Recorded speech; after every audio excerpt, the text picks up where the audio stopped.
Good evening and welcome to the program. And we'll discuss I'll talk on the assessment of the arterial duct for device closure.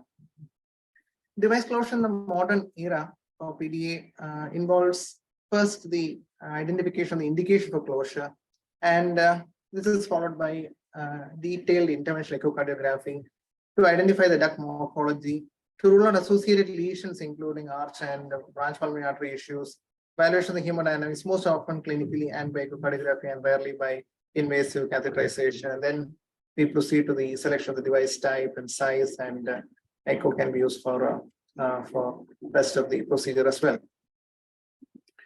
When we come to the indications for device closure of the duct, in the pediatric age group, we still follow the American College of Cardiology guidelines in 2011, where any moderate PDA with any of heart failure or failure to thrive or pulmonary overcirculation or volume overload of the LE/LV are considered class 1 indications. Any small PDA with an audible murmur would constitute a class 2 indication for device closure. And those with severe pulmonary hypertension, which are reversible to left to right on pulmonary vasodilator therapy, receives a class 2 indication. And then inaudible murmur, small PDA is also given a class 2B indication by the ACC 2011 guidelines. Now coming to the grown-up congenital heart disease guidelines by ACC in 2018 and ESC in 2020, somewhat similar, but subtle differences between the two.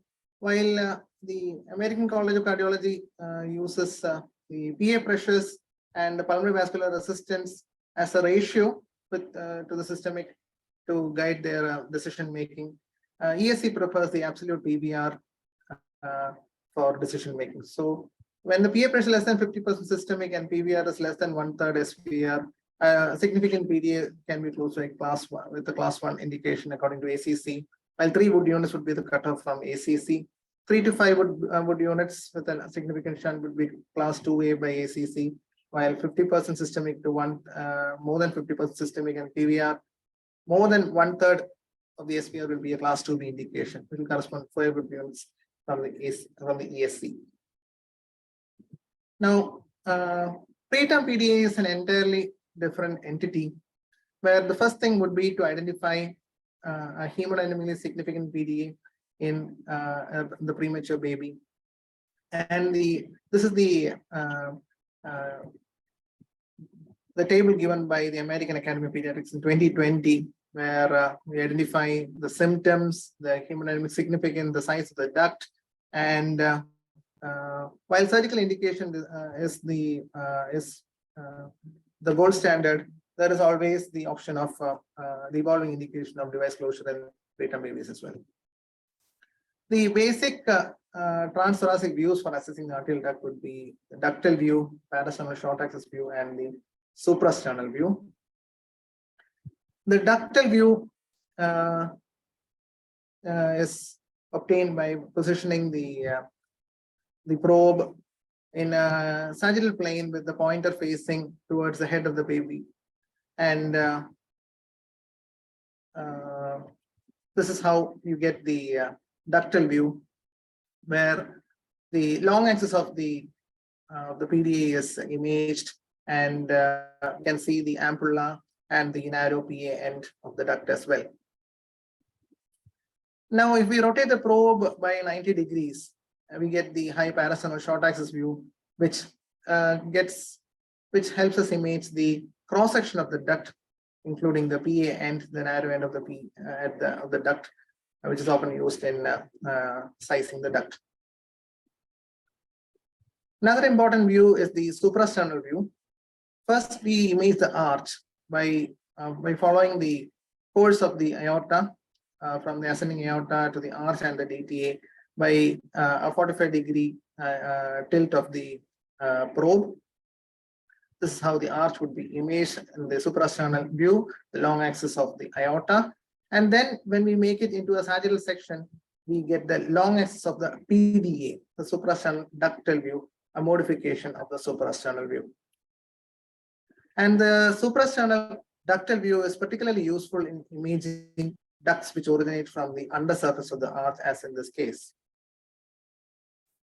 If after one is able to image the duct carefully and accurately by echo, the modern era imaging permits device closure of the PDA even without fluoroscopy, almost entirely with echo guidance.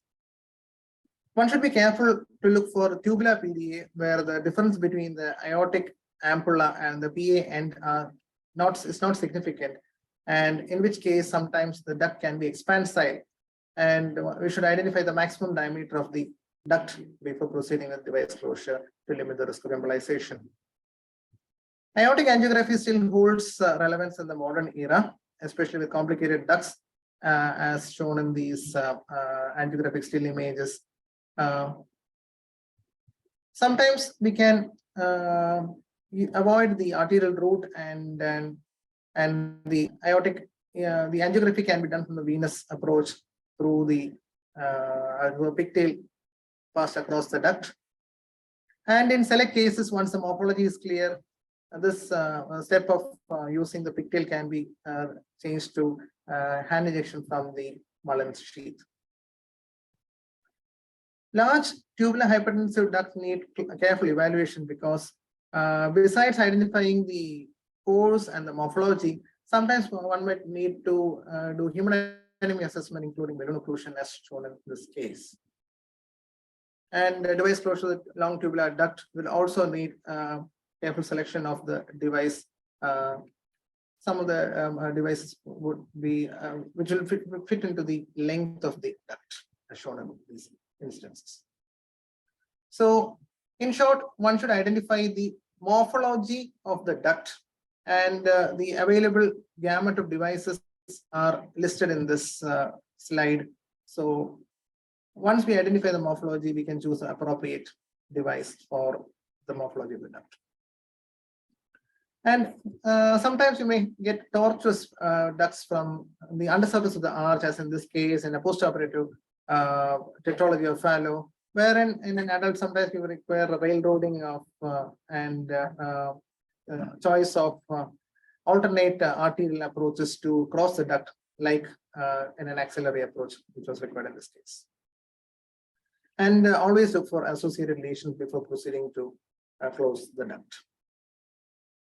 We should also know when to not devise a PDA when, despite clinical indications, like in a preterm baby and the baby weight is less than 700 grams, or small newborns with a large PDA and the length is small. These would be the condition where we'll still have to resort to surgery, and in pre-existing associated lesions like moderate to severe stenosis. So to conclude, I'll say that we have all the devices available. Once we are able to select the device properly after delineating the anatomy, the venous and the arterial approaches both have its own advantages and disadvantages. Venous approach may be preferable when we want to do a procedure in a smaller child, but an arterial approach may be warranted in other situations, and non-fluoroscopic procedure is possible with an arterial approach as well, and of late in preterm babies as well. So often it is all dependent on a good intervention. So thank you.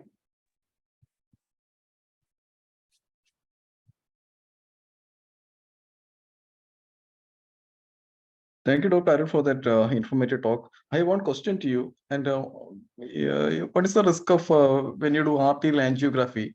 What is the risk of duct going into spasm and producing artificially small diameter? Thank you, sir. Since we do our procedures mostly under general anesthesia, the issues of duct going into spasm is not significantly different from the venous approach or the arterial approach in our experience. Maybe the panelists more experienced than me could share their opinion, please. Shyam, sir, and Shyam, sir. Dr. Tim.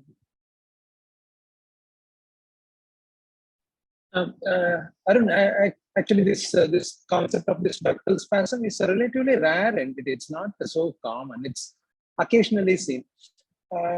What we would like to highlight is basically in a relatively younger child, try to make all the decisions about the sizing on echocardiogram itself. You'll be forced to do an angiographic measurement of the ductus only in patients who have extremely suboptimal window or in grown-up adults. In others, always take it a rule that echocardiographic size is more accurate than the angiographic size. The more so if you are having a very large ductus, the washout of the contrast is so intense that it is very impossible to get a precise measurement of the ductal size. So always echocardiogram is the gold standard. Angiography will be used only in adults or those who have very poor echocardiographic windows. And about this ductal spasm, yeah, we do come across a ductal spasm, not very commonly, maybe at a frequency of 1 in 200, 1 in 300. It's a relatively rare entity. And in case if you have clinically anticipated a larger ductus, and if the ductus is unduly looking very small, then probably you should suspect ductal spasm and wait for a couple of minutes or maybe even about 5 to 10 minutes and watch and then make a repeat angiogram. In such cases, probably I would err on the side of my previous echocardiographic assessment rather than just relying on the angiographic smaller size and go by it. Shiva, is there a role for CT in these patients, especially in adults? Because most of the structural interventions now, the measurements are made by CT. So is there a role for CT in this assessing the duct anatomy and duct diameter, especially in adult grown-ups? I may not, I'm not able to recollect any patient where I had to resort to a CT scan to do a ductal assessment, because the moment you clinically diagnose a PDA and echocardiography shows a continuous flow into the pulmonary artery, suggesting that there is a PDA. Subsequent information in an adult can be obtained by an pigtail conventional angiogram. Having said that, there are certain exceptions to this rule where you have a totally an abnormal PDA, like for example, an isolation of subclavian artery with a ductus that is continuing as a subclavian artery, or right aortic arch with a PDA that is coming from left subclavian artery, or a sort of bizarre PDA. And in fact, I would like to tell you one thing. We were foxed once with a small preterm baby who presented with bilateral ductus. Never in our life we anticipated that a preterm can have a bilateral duct. There was a left aortic arch with the left duct, and the right ductus, right subclavian artery was giving another ductus. Both were inserting. And so these were some of the very, very uncommon, very rare reasons why I would have suspected and a CT would have given me a better perspective. But for a PDA, we have not resorted to CT. Maybe Shyam, what's your view, and the team? Yeah, so Dr. Shiv Kumar, I agree with you. Ductal spasm is very rare. It happens mostly when we are trying to cross a duct or something like that, then causes spasm. And I also agree with you that I personally have not done lots of angiograms. I go by echo measurements, and most of my sizing, already going into a procedure, we pretty much decide what size device to use based on echo. Now, obviously, sometimes echo cannot be very helpful, especially in adults, and then we have to do angiograms. Again, I rarely do CTs. Again, very, very rare occasion. As you said, I had a patient similarly, like a bilateral duct, and a premature baby also had right aortic arch with duct. So something very rare, but I still can't imagine getting CT scan in anyone. Obviously, cross-sectional imaging will be helpful for measurements if you are very unsure. But having said that, we have never performed one. So I completely just agree everything you said. I think the simple case is no problem. We can based on the echo and angio also. Just some complex morphology, such as the very huge PDA. Sometimes we need to do the CT, or angio not so clear. We need to put the sizing balloon, or even though we put the device and we see the size and morphology is here. Just a simple case, no problem. But some complex case, I think we need other weapons to make sure that the size of the defect.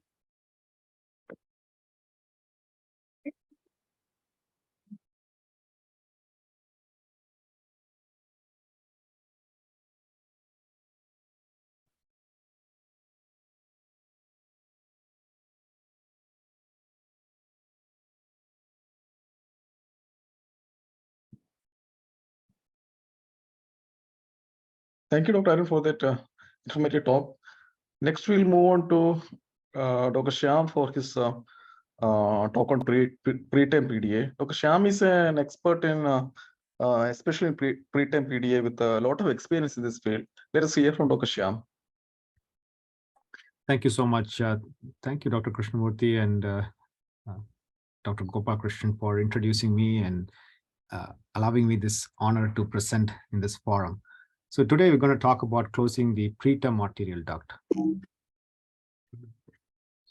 I always like to dedicate a talk when I do a talk, and in this talk is dedicated to Dr. Amplatz. Without his vision, I don't think we'll be even sitting here discussing closing PDAs in extremely low birth weight infants. I do have disclosures. I am a proctor consultant. I have grants and speaker fee from Abbott's. Also want to give a shout out. So we've been doing this thing called the International PDA Symposium. So the 5th International PDA Symposium will be part of the World Congress of Pediatric Cardiology and Cardiac Surgery. It's going to be on August 26th and 27th in Washington, D.C. So those of you who are planning on attending the World Congress, come one day early and attend the PDA Symposium as well. It will be a very comprehensive discussion on closing PDAs in premature babies. So the traditional closure methods for premature babies is medical therapy using either COX-1 inhibitors such as indomethacin or surgical ligation. But more frequently throughout the world, premature babies neonatologists were not keen on closing PDAs, that they decided just to observation alone and not perform any form of intervention. So why is that? Why did the trend change from closing to no closure? Part of it is to do with the multiple clinical trials performed by neonatologists over many, many years. And this is a meta-analysis of over 60 clinical trials. And if you look at this meta-analysis, you can see that the ductal patency rate on row 1 is very low. So whatever technique was used to close the duct was very successful, whereas outcomes such as death, bronchopulmonary dysplasia, need for oxygen, necrotizing enterocolitis, intraventricular hemorrhage were not different. Now, when this study came out in 2007 by Dr. Bennett, the pendulum kind of swung, that, okay, even if you close the PDA, there seems to be no benefit, so let's not do anything about it. And here are some other studies. These are randomized clinical trials. So very well thought out studies, 35 randomized clinical trials.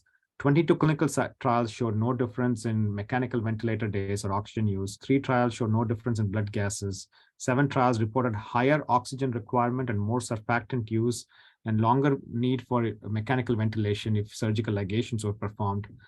Ligations were associated with long ventilation. Indomethacin was associated with increased oxygen. Ibuprofen was associated with increased oxygen at more than 30% at 36 weeks. So basically, it looks like the therapy is actually bad.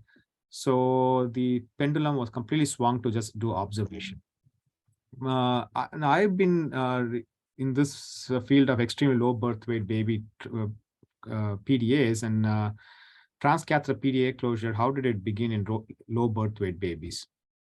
So as I said, there's a worldwide trend to forego therapy when medical therapy failed, to a point that many neonatologists believe that PDAs do not need to be closed in the premature babies. And when I first got into this about now almost 17 years now, that how can the PDA help a baby? As most of you in this audience know, I mean, to your right-hand side is a premature baby with a large PDA. You see the red Doppler signal showing the PDA coming into the pulmonary artery, and to the left-hand panel is the same patient where we had placed a device to close the PDA, and there's no left-to-right shunt. And the consequence of not closing this PDA is this. Now, this is a 22-weeker, a very, very small baby. The baby is 2 weeks old, 600 grams. Patient is on a high-frequency mechanical ventilator. And this is the chest X-ray of this baby with a left-to-right shunt when the PDA was not closed. You can see severe pulmonary interstitial edema. And when we placed a device, and you can see that little radio-opaque marker of the piccolo occluder, the device closure, almost immediately the X-ray gets better. So this baby was 2 weeks old at 600 grams, and the X-ray looks better. And obviously this baby has a long way to go, but at least we took care of one problem, that with the pulmonary interstitial edema caused by the left to right shunt due to the filtration of fluid into the alveolar spaces and then reabsorbed through the lymphatics. Now, all that work has been removed, and the baby can hopefully come off the ventilator. Now, even Dr. Bennett, who's been opposed to PDA closure, and Dr. Bennett is from Stanford, California, even he agrees that persistent patency of the ductus arteriosus in premature infants is associated with a variety of bad outcomes. So even he agrees to that. But the critical question is whether medical or surgical closure of the PDA reduces the risk of these bad outcomes. Now, this is where I always debated Dr. Bennett's is maybe the therapies that were applied to all these clinical trials were wrong. And if you apply the wrong therapy, then you get the wrong results. So maybe it's time to look at a new therapy. The problem with medical therapy is it takes a long time to close the PDA, and surgical ligation is too invasive for these patients. So maybe we can provide a transcatheter approach for patients who are born extremely premature. So part of it was first developing a new device. So these are some of the prototypes of the piccolo occluder, and I was involved in many of these preclinical testing of the current piccolo occluder. So we had premature pigs. We actually did C-section in pregnant pigs to get them prematurely, and then we figured out that we cannot use arterial access, only venous approach. And the piccolo occluder actually worked well closing the PDA. So when the technique was developed, we said, okay, it has to be done only through a percutaneous venous approach. We cannot get arterial access. And we can use echocardiogram to determine whether there's aortic arch obstruction with the device. But more importantly, what we felt that the device has to be implanted completely within the PDA. So it has to be an intraductal implant, that the retention disc should neither protrude into the aorta or the left pulmonary artery. So all these concepts were developed with some animal testing. And after it was tested in animals, we decided to go for human trials with the piccolo occluder. So the US FDA allowed us to recruit 200 patients for US clinical trial with the FDA. So I work at Le Bonheur Children's Hospital, which is the blue in this pie diagram. So we at my place recruited 74 patients of the 200 patients, and there are multiple other hospitals in the United States that participated in the clinical trial. And the clinical trial was very successful. Now, the success rate was 99%, and the complication rates were less than 5%, which led to the US FDA approving the implants of piccolo occluder for babies weighing 700 grams or bigger as of January 2019. And I was fortunate enough to be the first author in the paper that was eventually published on the piccolo occluder clinical trial in the United States. This is my personal experience in the last 5 years. I have performed this procedure in over 400 extremely low birth weight and very low birth weight infants. This graph actually shows, again, my personal experience of babies born between gestational age 22 and 28 weeks. On the x-axis, you can see patient number 1 to patient number 400. On the y-axis are the procedure weight. And what we thought was maybe we cannot go less than 1,000 grams. We thought 1,000 grams is probably the limit. But so it took us about 40 babies to get to the 1,000 gram mark. But since then, we have done over 200 plus babies, less than 1,000 grams.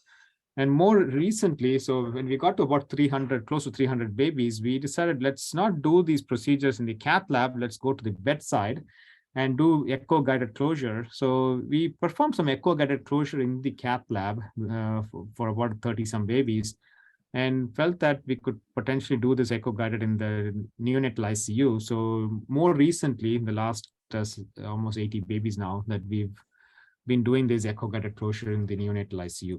And why that is important for us, it may not be important for everybody, but where I live in a place in Tennessee in the United States, which is kind of middle of nowhere.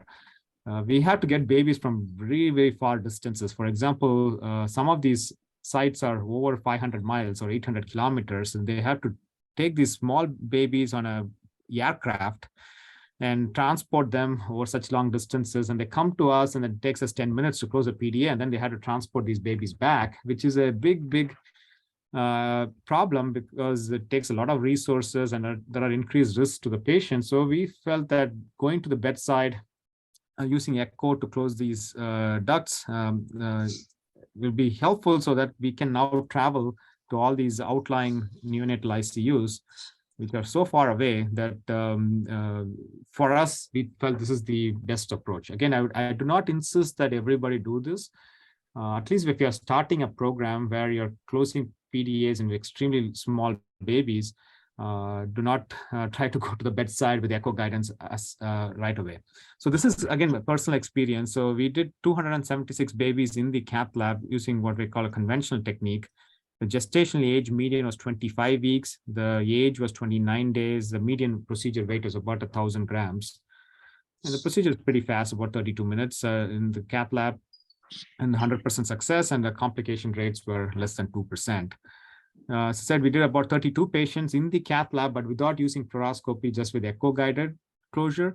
And the average weight was about 940 grams.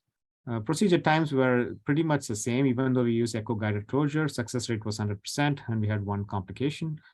And then we went to the bedside. And bedside, again, our gestational age is about 24 weeks. Our weight has actually gone down. It's 840 grams as a median. And possibly because when you go to the bedside, they are allowing us to close even smaller babies, which are not easy to transport. The procedure times have actually gotten much shorter, 17 minutes. As we talked earlier, we don't even do angiograms. So we already know what device to use based on the echocardiogram that was done before the procedure. So all it takes is get vascular access, cross the PDA, and then we are ready to place the device because we already made our measurements pre-procedure, so we know what device to use and place the device. Said we've done 75 patients with 100% success, again with 2 complications. But this is what I'm going to recommend. Don't follow the column on the right yet. I think eventually everybody can get to that point, but this is a piccolo implant. This is actually the first commercial piccolo implant done in February 2019 after FDA approval. And this baby was a 2-week-old, weighed 1,000 grams. Gestation age was 27 weeks. Birth weight was 900 grams. Failed medical therapy ×1. Patient was on a ventilator and had a large PDA.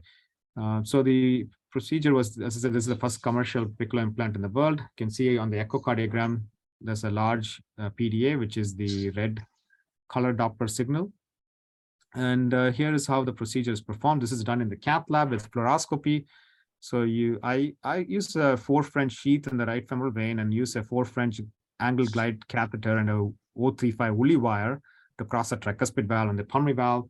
I like this catheter and wire because especially the Woolley wire is very, very soft. I have not had any injuries to any vascular structures with this wire. And the 035 wire, there's no wire catheter mismatch.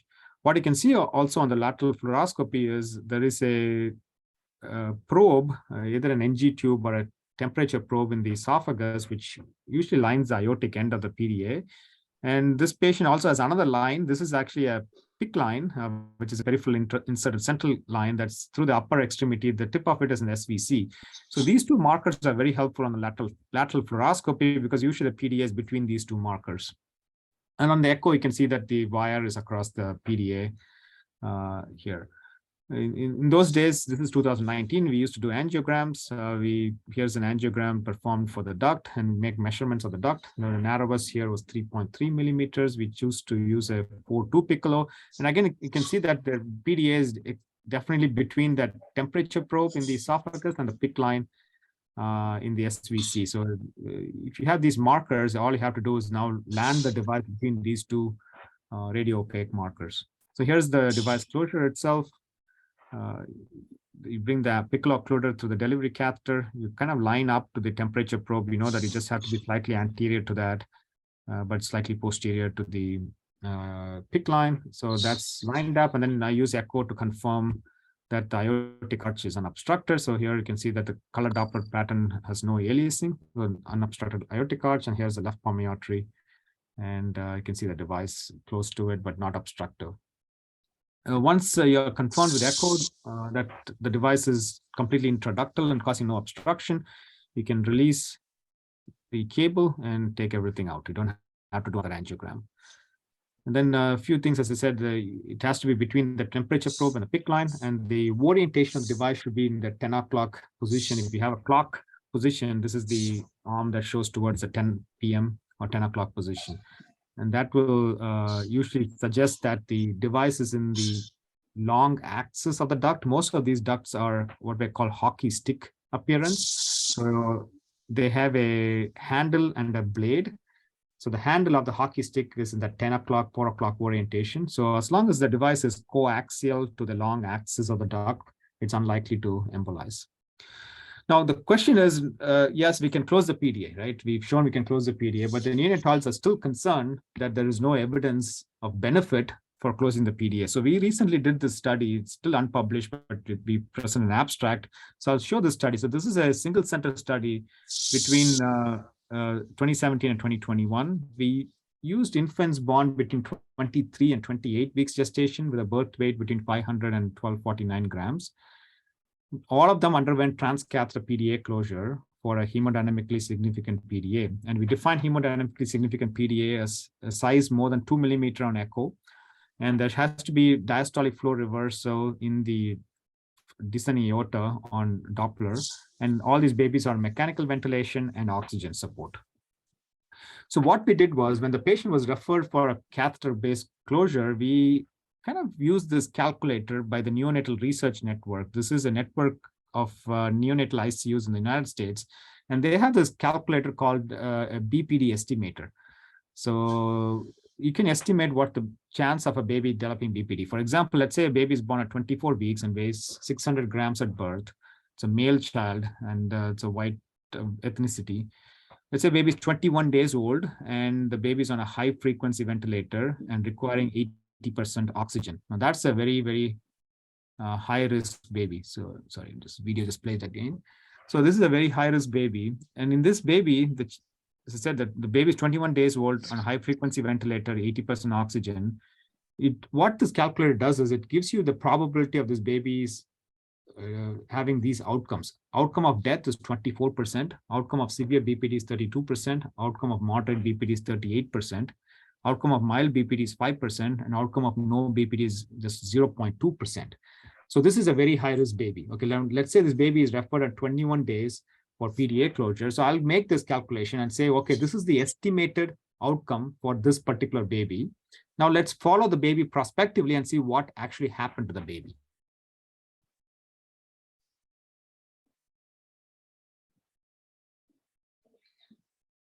I followed them to see what was the observed outcome. So you get an estimated to observed ratio, really.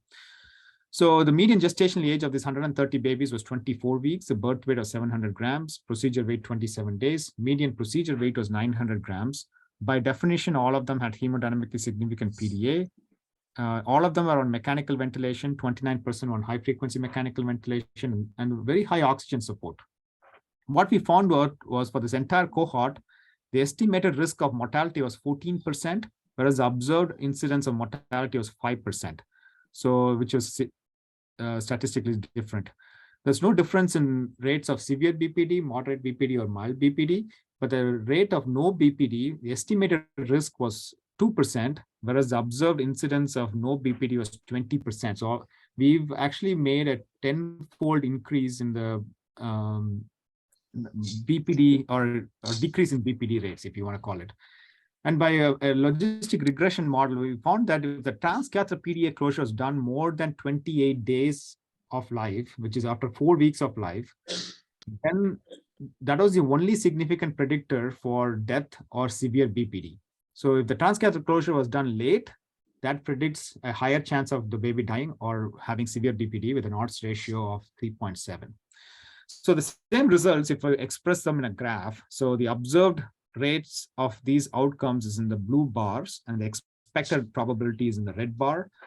If you draw like an area under the curve, so this is the expected probability of every outcome, and this is the observed probability of the outcome. So what you can see is we have, maybe by closing the PDAs, we've shifted the natural history of this entire cohort to the right. So what that means is those who should have died are now alive with severe BPD. Those who should have had severe BPD are now alive with moderate BPD, so on and so forth. And those who should have had mild BPD are having no BPD. So the natural history of the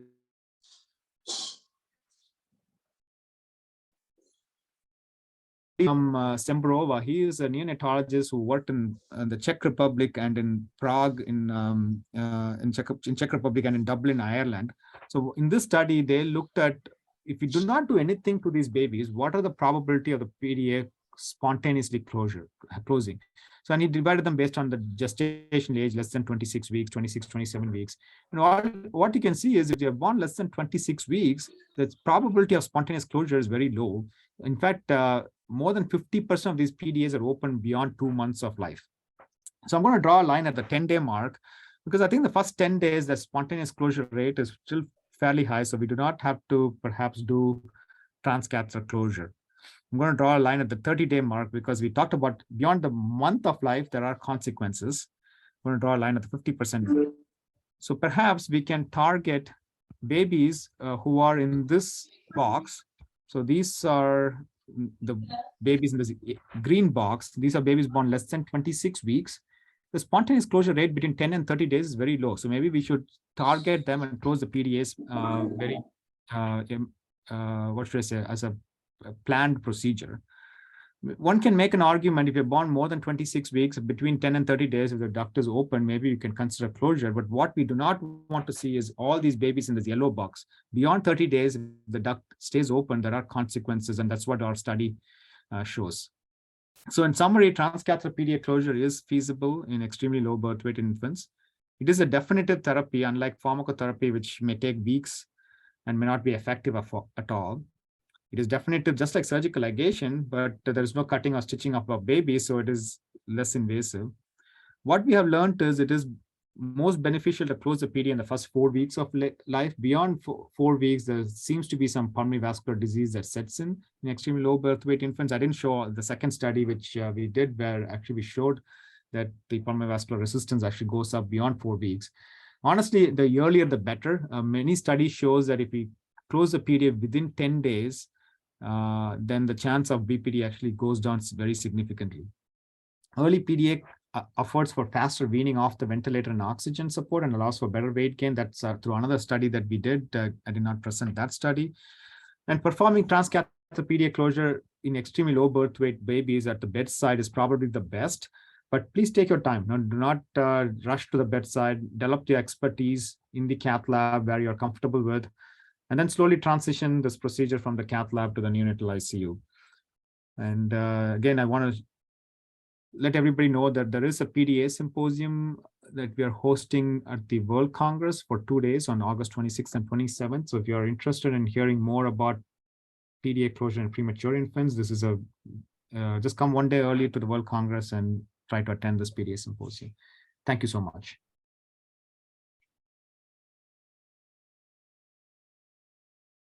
Thank you, Dr. Shyam, for that wonderful talk. Great data and wonderful results. I have a couple of questions to you. One is, can you describe a little more about this device? How do you size this device? If it is a 2 millimeter PDA, how much will you size it? Second is, what is the sheath size? Third is, sometimes what we see is that when you do this small children, once we underwent the sheath through the RVUT stretches, and sometimes these people, these small children develop significant bradycardia. What is your experience on that in this subset of patients?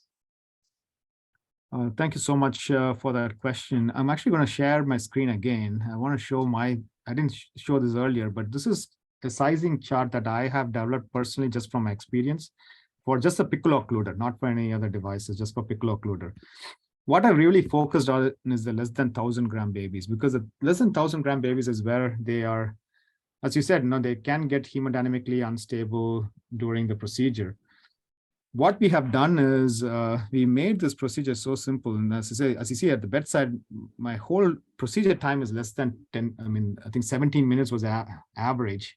That's including me scrubbing in, getting vascular access, closing the duct, and scrubbing out and pulling the sheath out, getting hemostasis. So that's how quickly it needs to be done. Because the faster it's done, the better for the patient. Number one. Yeah, and then if you keep on doing it more and more, the process gets very, very, what should I say, streamlined, and the babies are stable. I do use, one thing I didn't mention is in the less than 1,000 gram babies, I use a dose of calcium chloride through the sheath. And the calcium seems to keep these babies very, very stable.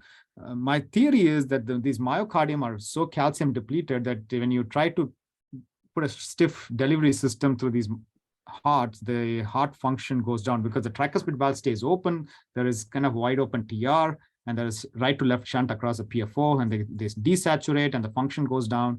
The calcium just gives you the extra minute. If you want to recapture, reposition a device, it just gives you some more time, and give some oxygen too, because oxygen, if you pre-oxygenate, again, the myocardium gets saturated with the myocardial oxygen demand goes up during the stress period. It just gives more oxygen delivery to the myocardium so the baby stays stable. So that is a few points. As far as sizing goes, my sizing chart has completely changed from what's in there. So I'm just going to focus on the less than 1,000 gram mark. So I do undersize the device quite a bit in the less than 1,000 grams. So anyone less than 3 millimeter, even sometimes, like yesterday I did a case where the duct was 3.6 millimeter. I still use a 3 millimeter piccolo. Even though it sounds kind of, why are you doing that? As long as the positioning is perfect, because these patients have a hockey stick like PDA, as long as you're coaxial to the long axis of the duct, the device is unlikely to move in the small 1,000 gram patients. And I also check for the elasticity of the duct. What we do is we actually get a stretch diameter now. So because we're doing this on Reco guidance, once we cross with a wire, some of these ducts actually stretch more because the wire actually is stiff, that the duct actually becomes bigger. So even though we have a ductal size prior to the procedure, we measure the ductal size once the wire is crossed, and we call it, if it stretches, then I call it an elastic PDA. And if it does not stretch, I call it a plastic PDA or a less compliant PDA. And I check the aortic ampulla, because if the aortic ampulla is less than 4 millimeter, the 4-2 piccolo is a very difficult to come into the intraductal position in the less than 1,000 gram mark. So it's pretty complex. I didn't want to go into it because that's a full talk by itself, how to size the device. But once you done enough cases, I think the patient can be very stable during the procedure. Can I ask one question? Yes. Can you tell us something about the complications, particularly the embolization? Yeah, very good question. So what we've noticed is the chance of embolization is very, very small in the less than 1,000 gram mark, 1,000 gram patient. And the reason I know that is we've run 2 registries. One is the impact registry in the United States. So in the impact registry right now, there are over 4,000 piccolo implants in the less than 2 kilogram babies. And we looked at all the complications. There's 4,000 babies who have had piccolo implants in less than 2 kilograms. And the embolization seems to happen only beyond 1,000 grams. The less than 1,000 grams, there's only been 2 reported cases of embolization. Both were about 950, something in that ballpark, close to 1,000 grams. So if the device is positioned properly, the chance of embolization is almost not there in the less than 1,000 gram mark. Beyond 1,000 gram, yes, there is few embolizations that have happened. Again, I've reviewed many of these embolizations. They're just bad positioning. As I said, if you're coaxial to the long axis of the duct, it's very unlikely the device is going to flip over and embolize. If you're too proximal is when it embolizes into the pulmonary artery. And retrieval has not been challenging so far from most of the operators. I've only had one embolization of the 400 cases I've described. I've only had one embolization, and fortunately I was able to retrieve right away. But most of the operators have been able to snare and retrieve these devices. You don't have to put a long sheath all the way out there. What I do is I just leave the long sheath in the IVC, get your glide catheter and the snare through the glide catheter, snare it. Once you snare it, you can just pass the long sheath over the glide catheter itself and then pull the device into the long sheath. Because if you get the long sheath up at the beginning, the patient does not tolerate it, especially if you have small babies, they will not tolerate it. So first capture the device with the snare and then advance the long sheath across the tricuspid valve and pulmonary valve and pull the device in. So those are some of my tips, but luckily in the small babies, it does not seem to happen.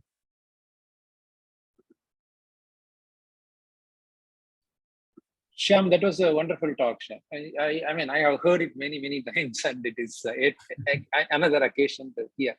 I know the whole of United States, Tennessee is considered to be the mecca for preterm PDA closure, and everyone looks at you and takes inspiration from you. One of the reasons probably why in the first 400, your incidence of complications are so low is because it is remaining by and large in experts' hands. Once it comes into the street for every players to go around, I'm sure it will not be as precise. And I think your high levels of technical expertise is making the incidence of complications very, very low. I have, actually, Dr. Krishnamurthy was asking you a question about the hardware. For taking the device, do you use the 4 French ampullets of TARQ low profile catheter? Yeah, correct. So that's what we use currently, because the Piccolo device at the moment only goes through that catheter. You can try to push it through the glide catheter. The problem is the glide catheter is so soft, you only get one shot at it because you can't recapture into the glide catheter. Now, once you push it through, you cannot recapture. So right now, you just have the, as you said, the TARQ low profile catheter is the only option. Having said that, we are actively working on changing a catheter. So I don't know how much I can say in this forum, but we've tested over 36 different prototypes for which actually have a ductal curve. Because just like you have a Judkins right or Judkins left, you need a PDA curve, and we've actually, I think, come up with a nice catheter which can cross the tricuspid valve, pulmonary valve, and actually hook onto the duct so well that then the device positioning becomes easier. So we've done lots of animal studies now. I think we nailed the concept. Hopefully by next year, you'll have a catheter for Piccolo delivery that will be easier and safer. Yeah. Now I come out of the technique of preterm PDA, just looking at in India, on an average, 24 million births happen in a year. The incidence of prematurity, which is just defined as less than 37 weeks, is around 10%, which comes to 2.4 million babies are being born every year. If we go to that hardcore extreme prematurity, which is called as the people who are less than 28 weeks, the worldwide incidence is 0.2 to 0.5%, which means 60,000 to 120,000 extremely preterm babies are born in a year. And so in all the pediatric cardiology centers put together, we hardly see a preterm PDA coming in for an intervention as well as coming in for a surgery. I would say in my unit, I may close 1 in a year, and if it is 2, it is too much. So that is the number of preterm PDAs that we see. When we look at your first slide, you told about a drug therapy, then surgical therapy, and then third is this watchful observation where you do nothing and keep looking only at the routine preterm neonatal care. I think this third option is quite often adopted by the neonatologists, and somehow I probably would presume more than 90% of the babies, they escape quite well. The frequency with which we see a preterm PDA in our cath lab or in the surgical room is extremely rare. I would like to know about maybe in Tennessee, like quite a lot of preterm babies may be coming into your unit because you are such a safe operator. But what is the, like, say in some other state like New York or California or some of the busy states, what will be the number of the proportion of preterms who come to cath lab? Yeah, that's the big question, right, Dr. Sivakumar? Now, India, the population is much higher. Can you be a little fast? I'm afraid we are exceeding the time. You're exceeding time. Can you? I'm sorry. No. All right, we can discuss later. Yeah, thank you so much. we complete this and then go for the You next. can be faster. Yeah, Thank faster, please. Okay, so in the United States, the same thing, right? About 12,000 babies is what we estimate may need PDA closure, but not everybody is coming to the cath lab. But we've shown benefits. So in our center, you have a baby's born premature, they have a PDA, they're stuck on a ventilator, they'll just refer the patient for the procedure. And that's kind of catching up. It's not just in Tennessee, I think it's catching up in many states. As long as the operators are getting the experience and do this safely, many centers are getting very busy with this procedure. In fact, Atlanta just told me that they've done almost 100 cases in 6 months. So yeah, once the procedure becomes safe and easy, babies will be referred. Right now, as you said, observation is the #1 choice for neonatologists. Thank you, Dr. Shyam and Dr. Sivakumar. Please welcome Dr. Tin, Dr. Vijay. Next, let's hear from Dr. Tin regarding intervention for complex PDS. Dr. Tin is a very experienced pediatric cardiologist. Let's hear from him. Hi, everybody. First of all, I would like to thank the organizer who invite me for sharing some experienced case. And I think my talk is not so interesting for the Indian interventionist because Siva Kumar and all of you have many complex cases more than me. And I try to share some of my experience. PDA device closure is because very common and very simple for most of the cases. Just some cases, very complex cases. It's seen is complex in the PDA morphology. Second one, we should deal with the associated lesions and some complex in procedural techniques.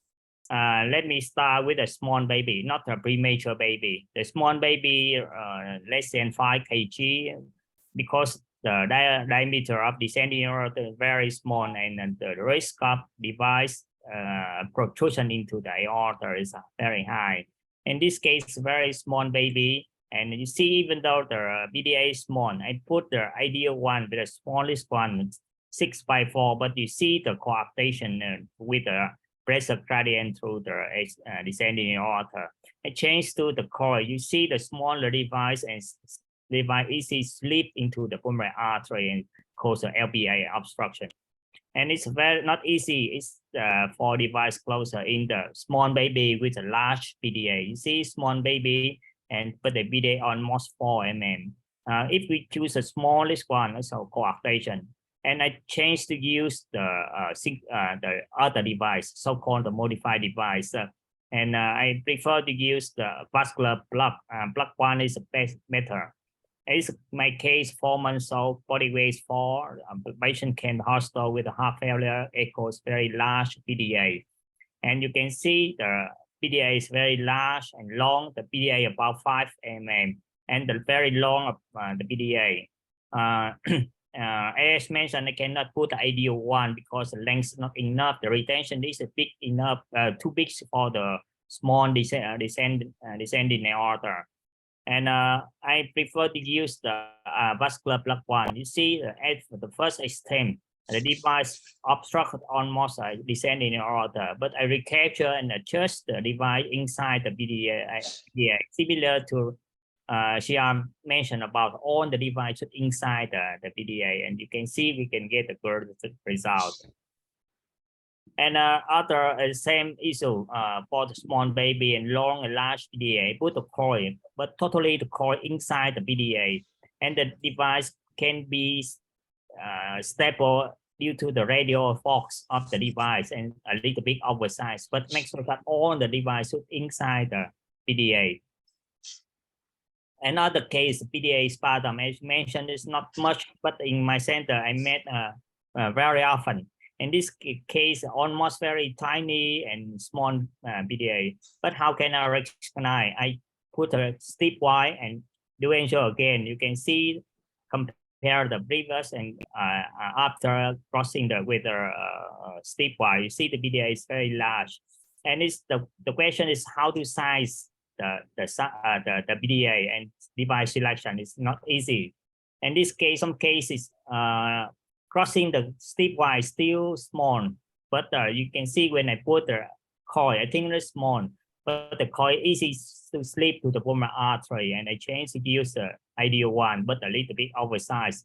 And my experience, how to recognize the sputum PDA, very tiny size at the A6 point in the pulmonary artery, but you can see the very big ampulla. It's very typical for the sputum PDA. And we should prefer to use a device. I think ideal one is steep enough and a little bit oversized for make sure that a device not amplifies. Another case is a residual shunt. You can see when I put the coil, a residual shunt through the device, and the patient have a hemolysis. And you can see it's not easy for crossing the device through the device again. And so we need a very small delivery system for crossing. I think ideal 2 and a coil with a small size, small profile is the most useful for this kind of the PDA.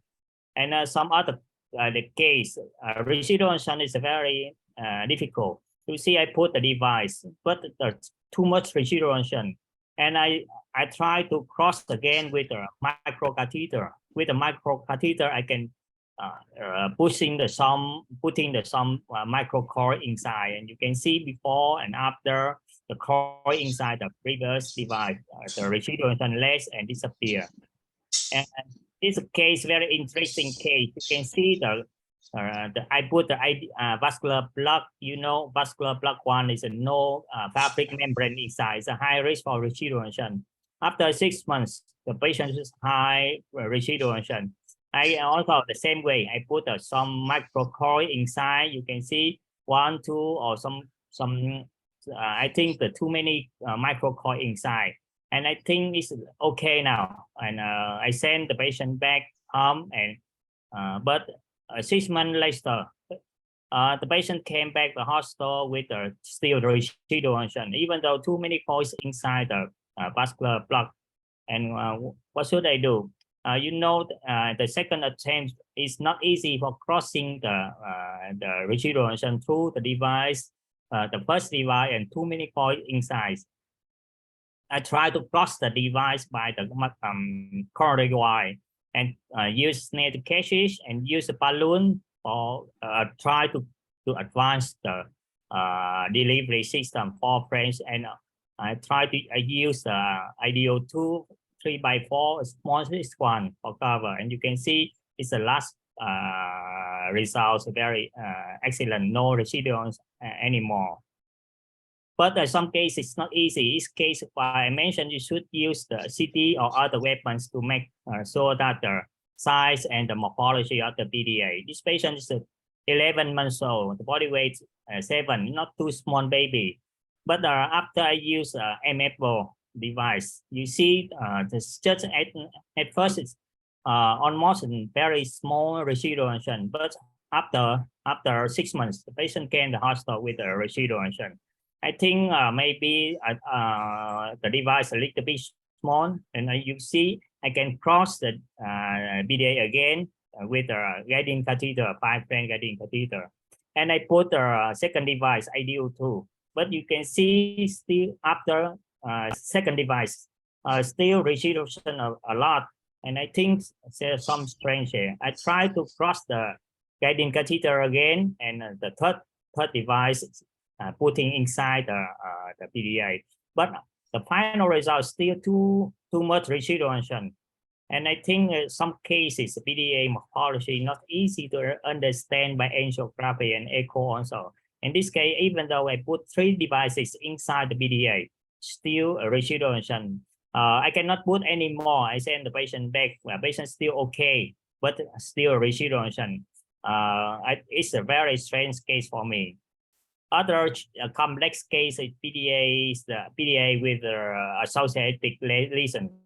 Here you can see PDA with the interrupted IVC, and so it's not easy to cross from the femoral vein to the pulmonary artery and PDA with the interrupted IVC. And so some cases we need to use a very flexible and small profile delivery system. I think IDO2 and the core is okay, but so the defect, the PDA is small, is okay, but the PDA is large, not easy to go with a large delivery system. And here the case also, you can see the PDA is large. PDA is very large with the interrupted IVC, and so I try to use a retrograde approach with the IDO2, and now we have an MFO also, the very suitable for this kind of defect. And this case very challenging case. It's a very huge PDA, but LPA also we have LPA stenosis. And on and show you can see PDA very large, more 12 mm, and LPA stenosis as an ostium of the LPA. And this patient just 3 years old girl, the body weight 13 kg, and we intend to do what we do. This case, I of course it's a surgical case. A surgeon can do, but this case I did in the Myanmar when a surgeon not available there, and I try to close the PDA and also the LPA stent or balloon, but you think it's not easy for ballooning the LPA, and the problem is which one we do first. And first I choose the PDA device, a little bit oversized for closing the PDA. You can see, of course, with the device, the LVA becomes more stenotic. And after the device for PDA, I didn't release the device. I put a stent for the LVA. You can see when I confirm the LVA is okay, I release the device later. And it's a very difficult case. And PDA with the coarctation, also the big problem. This is here, this patient is 10-year-old girl, the body weight just 22 kg, large PDA about 10, and coarctation with a severe coarctation, and LV function is poor. You can see on angio, you see very small hypoplastic arch and a huge PDA there. And you can see it's not easy for the PDA closer. At the muscular VSD 14 mm, I put inside the PDA. Of course, I try to keep the retention disc a little bit inside the aorta, and of course, it can create more the coarctation, more coarctation. And but the CB stent with the cover, because it's very critical coarctation, and we need the cover stent, and you can with the cover stent, CB stent, and you can see we can get a good result with the CB stent and the device inside. From that case, we start doing the PDA with the coarctation in many cases. You can see this case, very complex case. It's a coarctation with some aneurysm and some dissection with after angiography. A PDA is not too small, and we try to also we put the device inside, but you can see with the retention disc, the dejection of the descending aorta become more. And of course, with this case, we should use the cover stent for the cover totally. And you can see with the cover stent, and we can get the good results after the cover stent and the PDA device closer. And now I just show you some, not only CB stent. Now we have Andra stent, we have a formula stent with a grow stent or open cell stent. We can further dilatation when the patient grow up. And I start to use many cases for coarctation and large PDA with the device and stent inside. And just share some my cases, not really the typical case, but just some sharing cases in my center. Thank you very much for your attention.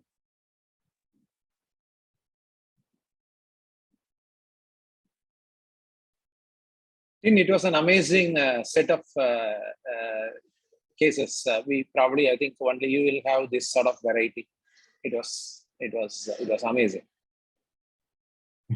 Thank you.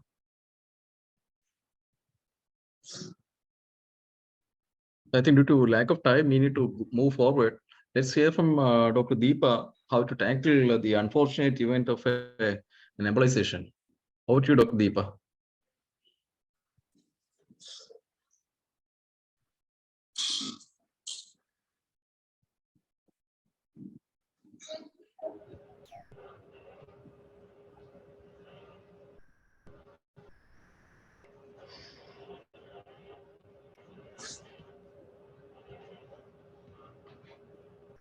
So my topic is how to retrieve a device that is embolized. Now, a PDA device closure, how safe is it? So now we have a large array of devices, and we can do virtually any kind of PDA with zero mortality and minimal morbidity. Now we have gone from the era of coils to devices. So when we were using coils, there was a large number of embolisms. But the good thing with coil is that it is easy to retrieve, and even if you're not able to retrieve, it may be even safe to leave it in the vessel because it may not cause complete occlusion. So first thing that an interventional cardiologist should learn before getting in for a device closure is how not to get into trouble. And what are the troubles that you have to anticipate?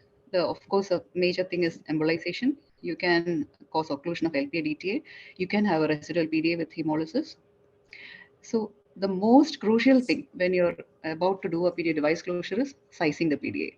And in our institute, we believe that echo is the most crucial modality to size a PDA, and especially echo in the ductal view. It is very critical to decide on the size of the PDA and the type of device that you're using. And after you've taken the child for a intervention into cath-lab, of course, we do an angiogram, but I would still like to stress that echo is very, very important. So usually we take only a lateral view, and if there is any doubt, we go for a RA view also. We were talking about spasm in PDA. It is quite rare, but we should know that if we have a PDA in spasm, it can lead to underestimation of device size, as Dr. Tin has shown, and this can cause embolization if we underestimate the size. So this usually happens when the catheter is in the PDA, which can cause a spasm, which can stretch the PDA. It can even distort the angle of the ductus with the DTA. So if you are in doubt, you can take a aortic root angio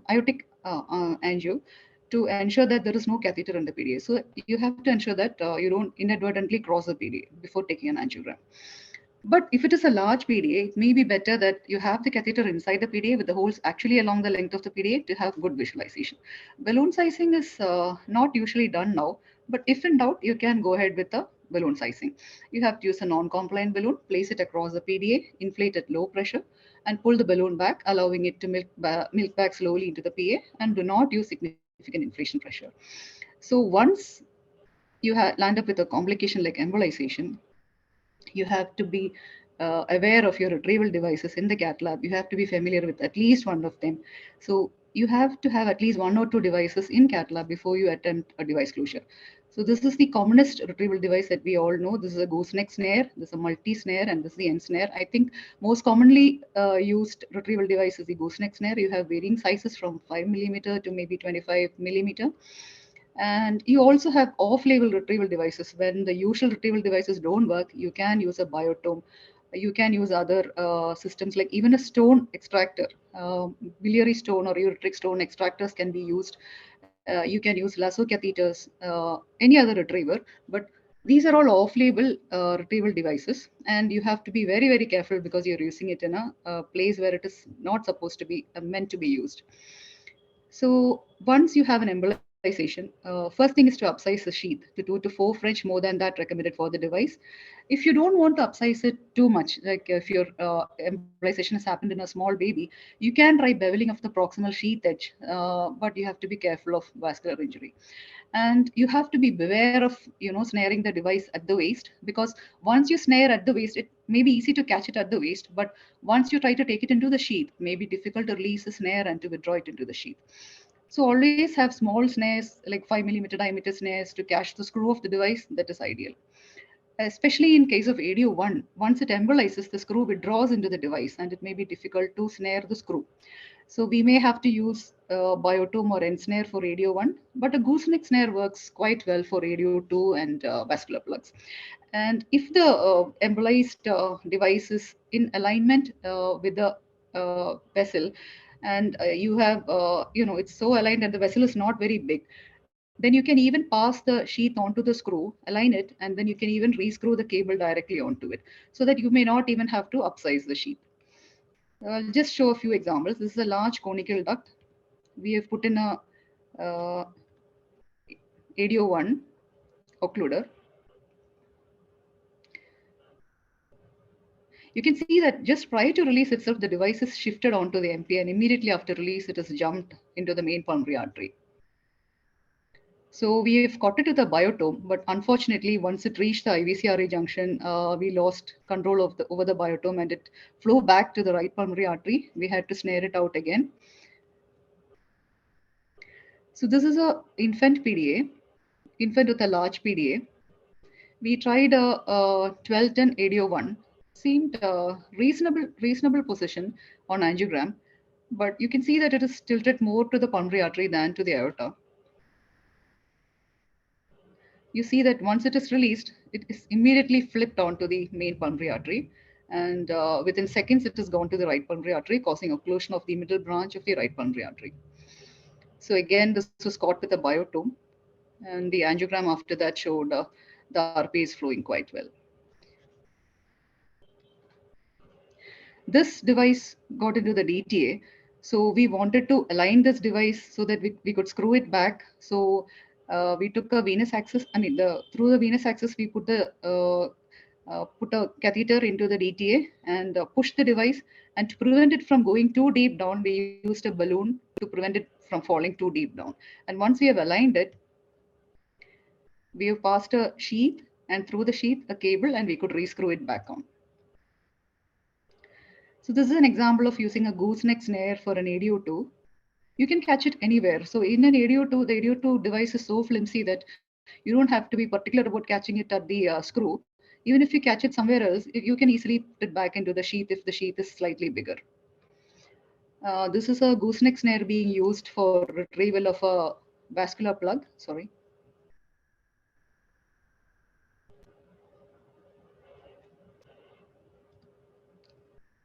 This is an ADO1 device that was retrieved with a gooseneck snare. We were lucky enough to get hold of the screw with the gooseneck snare and retrieve it into the sheath. So we have also used N snare to catch ADO1. So it is reasonably much more simple than using a gooseneck snare to catch the screw of an ADO1. So N snare has got 2 loops perpendicular to each other. So it is quite easy to catch the device and take it back into the sheath. We may also have to use double tool retrieval techniques. Here, actually, we had caught hold of the vascular plug at the screw. We thought it's maybe quite easy to get it into the sheath, but somehow it is not getting aligned to get into the sheath. So we had to take an opposite axis, catch hold of the other end, cylinderize it, and then align the screw to the sheath and pull it out. This is another example of using 2 tools. It is caught on one end by the gooseneck snare and on the other end by the end snare, elongated and taken back into the sheath. So this is our data 18-year experience on embolization. We had a 0.6% incidence of embolization, of which 75% we could retrieve percutaneously. And we had to do a hybrid retrieval, because once we had caught the device in the end snare, we could not take it back into the sheath. So the child was shifted to OT with the device caught in the end snare. The advantage is that this was caught near the aortic end of the duct, and so the surgeon could retrieve it from a lateral thoracotomy and close a PDA also. So it avoided a midline stenotomy. So the take-home messages: have retrieval toolkit ready. Do not panic when embolization happens. Alert the surgeon and the OT. Ask for help. Get a colleague in. Always 2 hands are better than 1. Locate the position of the embolized device. Upsize the sheath. Use appropriate retrieval equipment. Be always ready to think out of the box and know when to send for surgery. Thank you.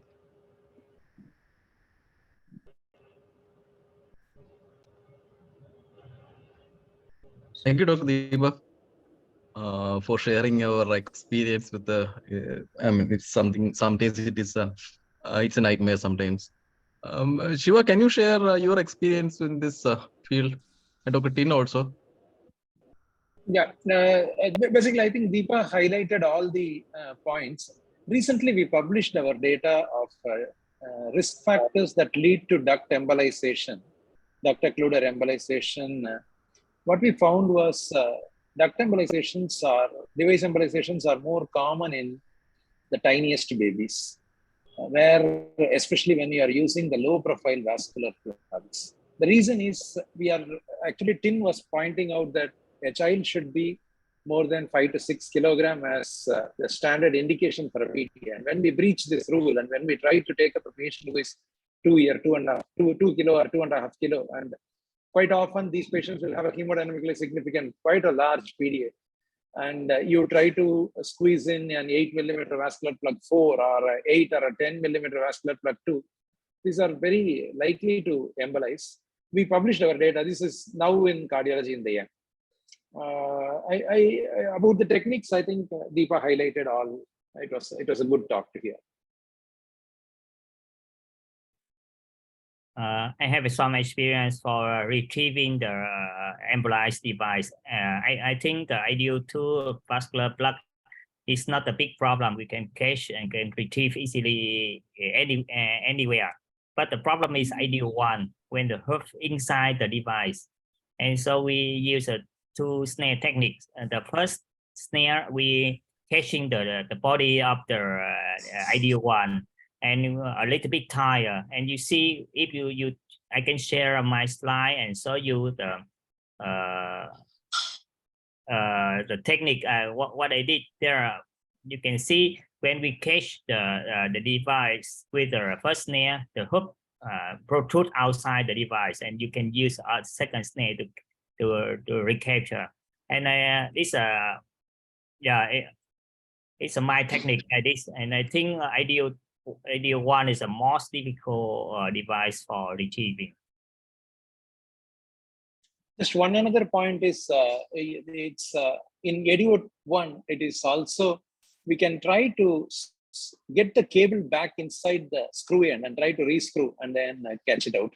Once the device reaches either the inferior vena cava or the descending thoracic aorta, in maybe about 1/3 of the cases, we'll be able to re-screw the device so that you can slenderize it far more easily.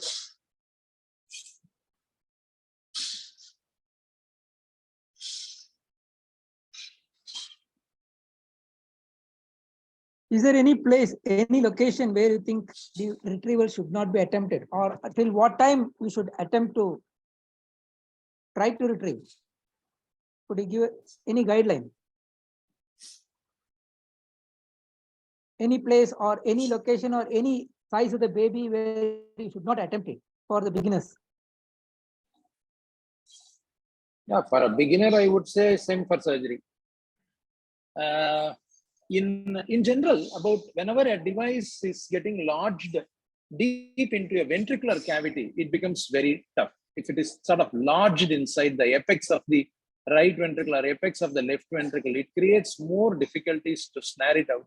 And when you try to snare it out, it may injure quite a lot of caudal apparatus of either the mitral valve or the tricuspid valve.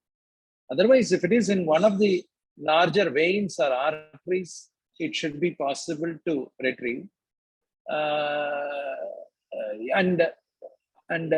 Yeah, probably I would say ventricle is the dangerous area to snare. And in my experience, I think we can snare the device anywhere, but the problem is the sheath, and we intend it. We should put a bigger sheath, and depending on the body size. And if the small baby, don't try to use a very big sheath to recapture the device. And I don't try to snare device in the small baby, except the ideal 2 or big claw device. It's very easy to recapture.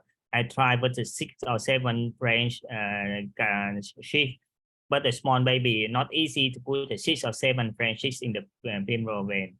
And based on the body weight, is the main thing. Thank you. In the interest of time, can we conclude this session and move on to the next session?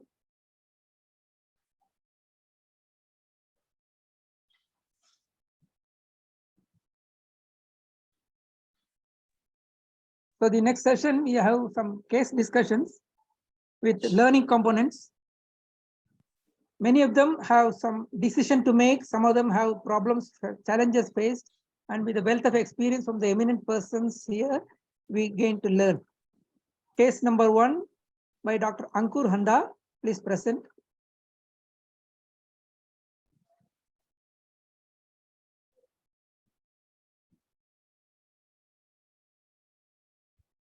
Good evening, everyone. I'm Dr. Ankur, SR Pediatric Cardiology from AIIMS, New Delhi. Thank you for giving me the opportunity to present in this forum. Is my slides visible, sir? Yes, carry on, please. I'm presenting the case of 2.5-year-old female child with a weight of 10 kg. The child had undergone PDA ligation at 6 months of age in an outside hospital with a midline sternotomy. Complete details were not available. The child had mild failure to thrive and a continuous murmur was audible in the second right intercostal space. On echo, a residual PDA shunting left to right with a gradient of 70/50 was in an unusual location with left ventricular volume overload, right aortic arch, and a normal ventricular function. Since it was a residual PDA in unusual location, so we did a CT angio. CT angio showed a 2.3 mm PDA connecting from the undersurface of the arch to the dome of MPA. So we went with the plan of cardiac catheterization and to close the PDA. We took a 5 French right venous and a 4 French right arterial access. Our aortic arch angio was done with the pigtail catheter in the AP and the lateral view. We show the tiny PDA with the right aortic arch and there was no coarctation. The QPQS was 1.8 and the mean PA pressure was 24 mm mercury. The PDA was crossed from the venous side with the multi-purpose catheter over the 035 straight thermo wire. Then all the routine steps of PDA were for device closure was followed.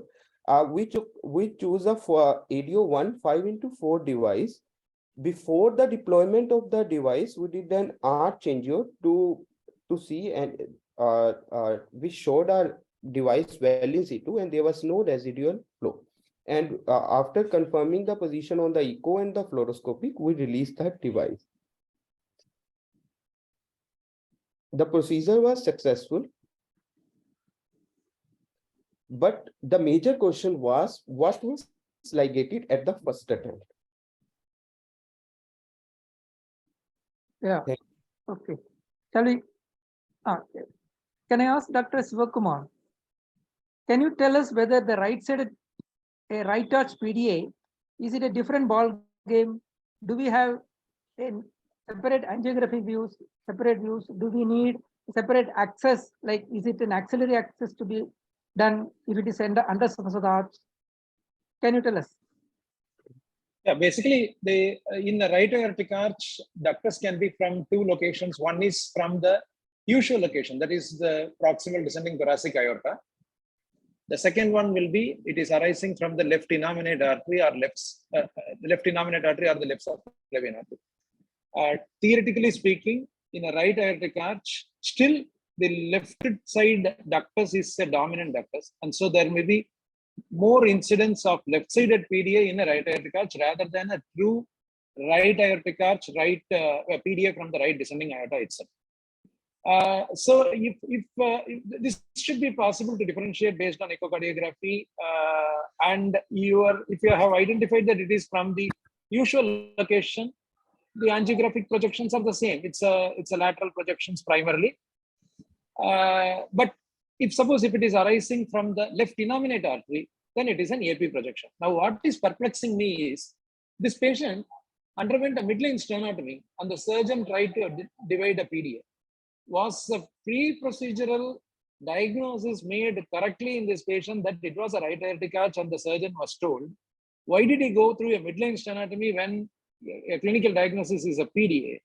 So how much of information the surgeon got? The presenter told that it is in another center and so he does not know any details about this patient at all. Now what we identify is there is a complete isolation of the left subclavian artery, and there is a clip on the somewhere on the left superior corner, there is a clip. So I would, and since there is no Comerel's diverticulum in this descending thoracic aortic angiogram, I feel this is not an aberrant left subclavian artery arising from a Comerel's diverticulum. It should have been an isolation of the left subclavian artery where the PDA was coming up from the connecting between the PDA to the left subclavian artery, and the surgeon has actually clipped off the PDA which was connecting between the isolated left subclavian artery and roof of the main pulmonary artery. The current PDA that you are demonstrating, it's a right-sided PDA. So probably this was a bilateral ductus.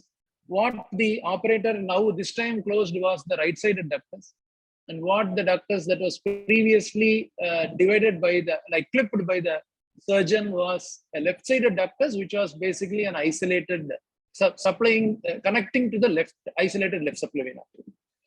Okay. But here the present second ductus is connecting to the LPA, mostly to the LPA. Yeah, possible. It is actually since it is a left-sided ductus, it should be connecting more towards the left-sided pulmonary artery. This is an isolated left subclavian artery. When there is an isolation of left subclavian artery, the physiology is there is a double steal, where the right vertebral artery will supply the left vertebral artery, and the left vertebral artery will supply the left subclavian artery, and the left PDA will steal the blood further into the ductus and supply the pulmonary artery. So there is a double steal, and closure of the PDA will actually make the left arm perfusion better. One more thing that the doctor did not present in the story was what was the differential blood pressure between the right arm and the left arm, which are all very simple clinical findings that can tell us whether this patient was an acquired left subclavian artery occlusion, or was it a congenital isolation? If it was a congenital isolation where the right vertebral to left subclavian was the main source of blood supply, the left subclavian artery pressure will become, left arm pressure will become better after closure of the PDA. If it was a surgeon-induced clipping of the left subclavian artery, the left subclavian artery pressure will almost drop to zero. Thereby, the pulses will become extremely low. So, I mean, basic clinical examination will tell us whether this was an isolation of the left subclavian to start off, and that the surgeon has done actually a good job by dividing the ductus. Okay, Dr. Yeah, Tin, can you? if I may add, Yes, if yes, you look at the right vertebral artery here in this angiogram, the right vertebral artery is like severely dilated. Now, I don't know Correct. how much time passed between the stenotomy and the ductal closure, because this looks to me like an isolated left subclavian where the duct was its primary source, and once the ligation was done, and but the vertebral is dilated enough that I think this could have been a congenital isolated left. Exactly. The problem has started in very early infancy, and probably that ductus would have been a larger ductus, stealing the complete left arm blood back into the pulmonary artery. That's a second steal. And so the fact that the child was not having too much of problems after the surgery indicates that the quantum of left-right shunt from the isolated left subclavian artery into the left pulmonary artery has been arrested by the surgeon. One more question, Dr. Tin, can you answer?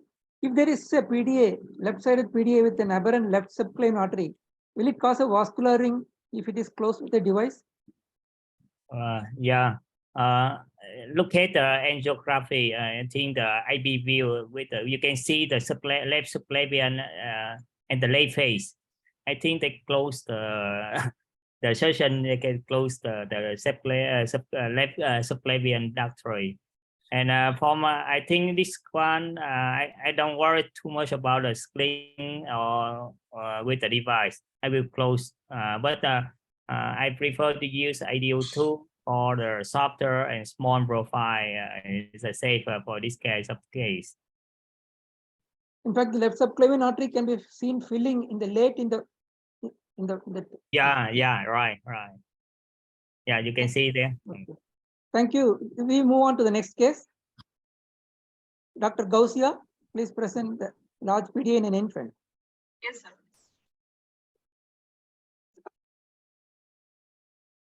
How many slides were there?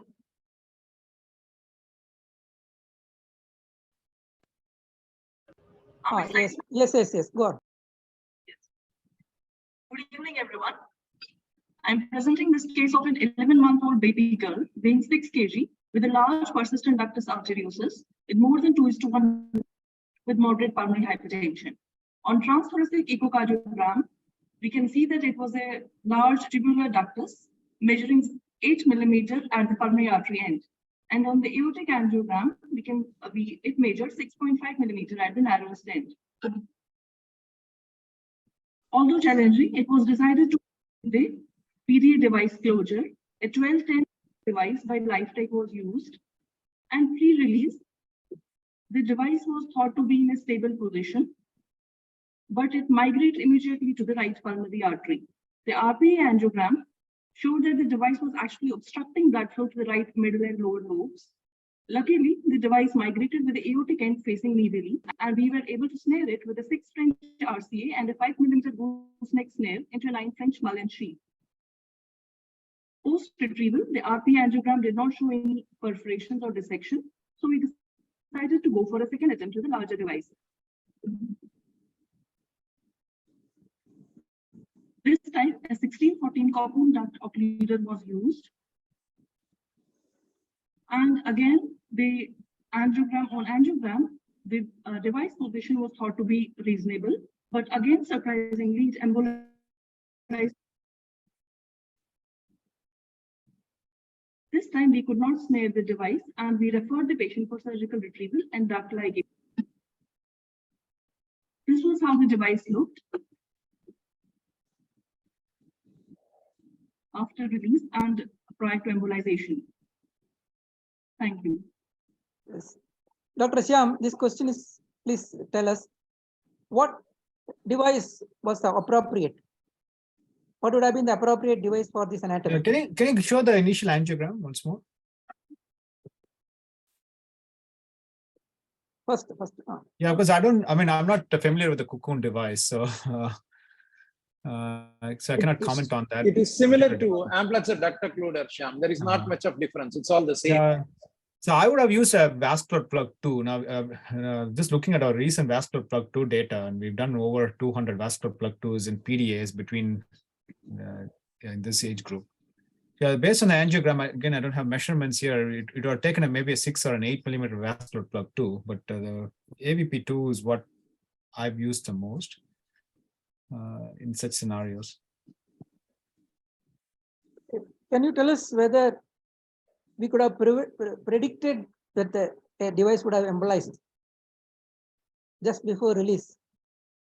Do you think we can predict? Is it safe to release based on the angiogram here?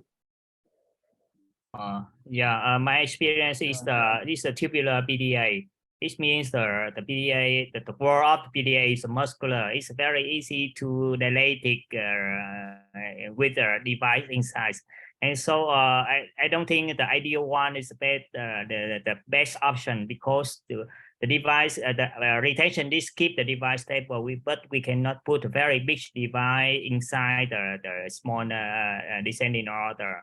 And it's my presentation, I prefer to use ideal IVB1. IVB2 is a 3 loops, and when it use oversized, it's elongated and some problem with the LBA. IVB1 just use oversized, I think 14 or 16, about the 2 times compared with the PDA device. I think it's safe. And of course, when we put, when she tried to push the second device, the device very large, but the retention disc inside the PDA and clamping forks of the device, I think the clamping forks will bring the device back to the pulmonary artery and embolize again. And I think ideal one is not suitable for this device, even though you increase the size or we put anywhere. Thank you. Do you think we could have predicted this embolization so that we could have avoided this unscrewing? Should not have unscrewed based on this angiogram? Yeah, of course. In this case, not look at the device. It's not the device elongated, and even though the device 16 inside the PDA not embolized, also we have problem with the pulmonary artery. Also, it's not suitable for release device second attempt.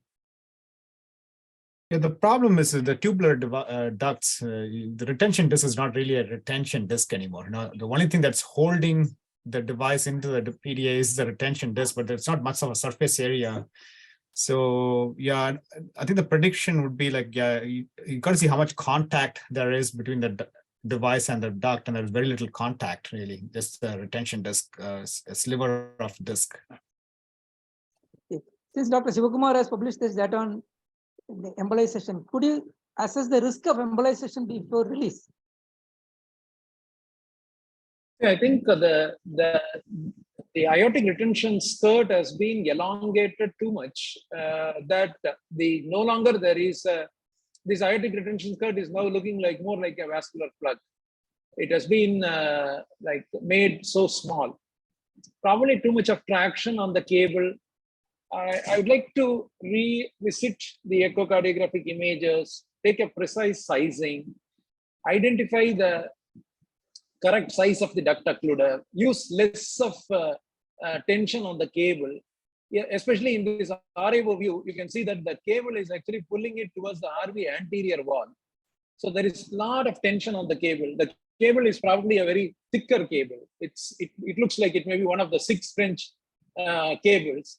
So multiple factors may be acting on this area. This, I mean, a 16-14 device seems very large for a small baby. I'm sure the ducts would not be so large. It's possibly quite a lot of traction on the device, that a lot of the device has been pulled inside. We need to see the echo carefully before we really comment on what will be the correct strategy. Thank you. Dr. Shyam, can you tell us, are there any situations where intra-ampullary deployment, like your preterm PDA we are doing, Are there any other situation where this intra-ampullary deployment is recommended? Yeah, so that's a good question. For tubular ducts, it is tricky because if you have a device with only one retention disc, what it does is it only holds on to like one side, right? It doesn't hold on. So in a tubular ducts, it'd be best to have two retention discs if the patient is of adequate size. No, but you don't want the retention disc to be so big that it causes LPA or aortic arch obstruction. And that's why I prefer the vascular plug. Now, vascular plug, because it does not have retention disc, it stays better in tubular ducts. So yeah, I think that's what I would have probably preferred in this case. Either vascular plug 1 or 2, just depends on your comfort level. Is there any PDA that is too big for device? Would you consider any PDA too big, Dr. Siva or Dr. Tin? Yeah, relative to the patient's age and weight, you have to find out what is too big. If there is a ductus that is larger than the aorta, that duct is too large. So you have to take a decision based relative to the weight and the age of the patient. Thank you. We'll move on to the next. Dr. Vishnu, please present your case. Yes, excuse me, sir. Sir, could we have used a VSD device in this case? Could we have used a VSD device? Dr. Siva? Yeah, possible. Like, see, basically what we have, this is a duct that is not embolizing into the aorta. It is embolizing into the pulmonary artery repeatedly. So the problem was not a lack of retention skirt on the RV side. The difference between a muscular VSD device and the regular duct occluder is that the Amplatzer muscular VSD device has got a very large two retention skirts on either side. It's 4 millimeter more. For example, an 8 millimeter Amplatzer muscular VSD device has got a 16 millimeter disc. So it's quite large retention skirt. But you don't. This problem here is not a reverse embolization. So muscular VSDs are needed when you have a hypertensive PDA. Here, it's a precise sizing and a precise use of the correct size of duct. Dr. Siva, you answered it very precisely. Can we move on to the next case? Dr. Vishnu, please present.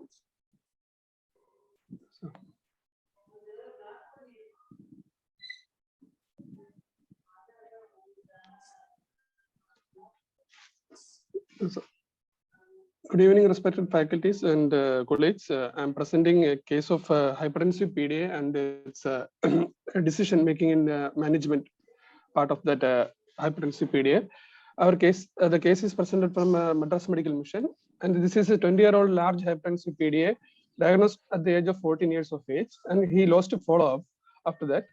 At the time of presentation, clinical examination, there is no cardiomegaly, and there is post-exercise leg saturation was 97. There is no differential cyanosis, and there is clinical short EDM in the pulmonary area.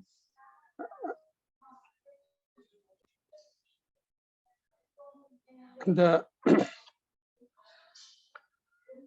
echocardiogram showed there is mild LV dilation with good left ventricular function, and there is the septal motion suggestive of systemic right ventricular pressures, and there is a left to right shunting PDA, and the predicted mean PA pressure by peak PR was 97, suggestive of systemic PA pressure, and the PA end diastolic pressure was 54. And we performed a cath for this patient and showed a step up of around 2% in the baseline, and on nitric oxide there is a step up of 7%, and there is no step down in descending aorta. During a vasodilator test with the nitric oxide, there was 6% step up was noted. There is no step down in descending aorta. PA pressure is near systemic, and there will not no drop in pulmonary artery pressure during nitric oxide.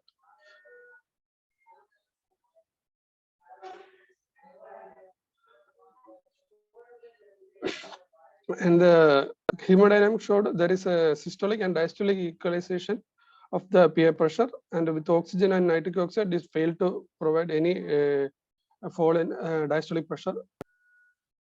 And the QPQS was initial baseline 1.1, which rose to 1.6 with the nitric oxide test, and the PVR was 13, which was a very negligent reduction to 11.7. And PVR SVR's baseline was 0.8 and 0.5. And the angiogram of lateral view showed there is a large postrectal, there is large ductus which is measuring around 14 millimeter. And there are at this point we have there are options because of the there is pulmonary artery pressure equal to aortic pressure and QPQs of 1.1. There is no right left shunt, no response to vasodilator testing. We can do medical follow-up and leave him to progress to Eisenmenger, or either treat and assess 2 or 3 pulmonary vasodilator for 1 year or recath. But if this approach, giving a vasodilator for a large PDA, which is equal aortic and pulmonary artery pressure, there will be expected that this large open PDA, there is a substantial reduction in PVR we will not obtain. So in this case, we decided to proceed with a balloon occlusion test. In this balloon occlusion test, the Trisac 18x3 balloon was used.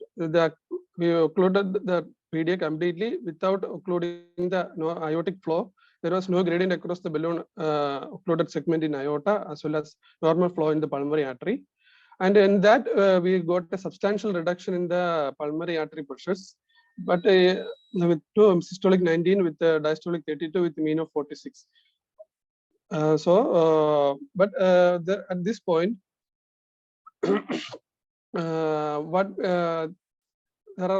we can either close PDA, but we are not sure if the pulmonary vascular resistance keep to progress. He will, at that point we have to decide whether he is benefited by complete closure or a partial closure.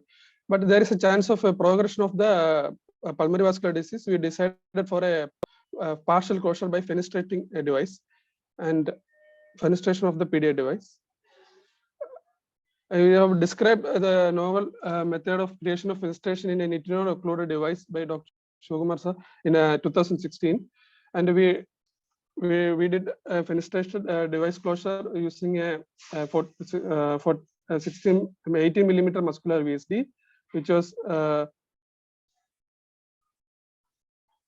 fenestrated with a 18 gauge needle, and there I used a then it was 035 stiff wire was passed through that, and is dilated with 18 French dilator and 5 French RCA over that 035 stiff wire was passed, and the device with this assembly is loaded on the sheath and deployed, and this stiff wire was removed, and through the coronary wire was passed, and the stent was deployed inside the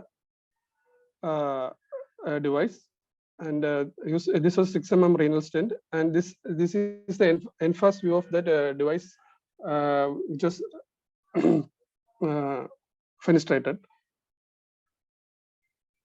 and there is a flow patent fenestration was confirmed by the angiogram.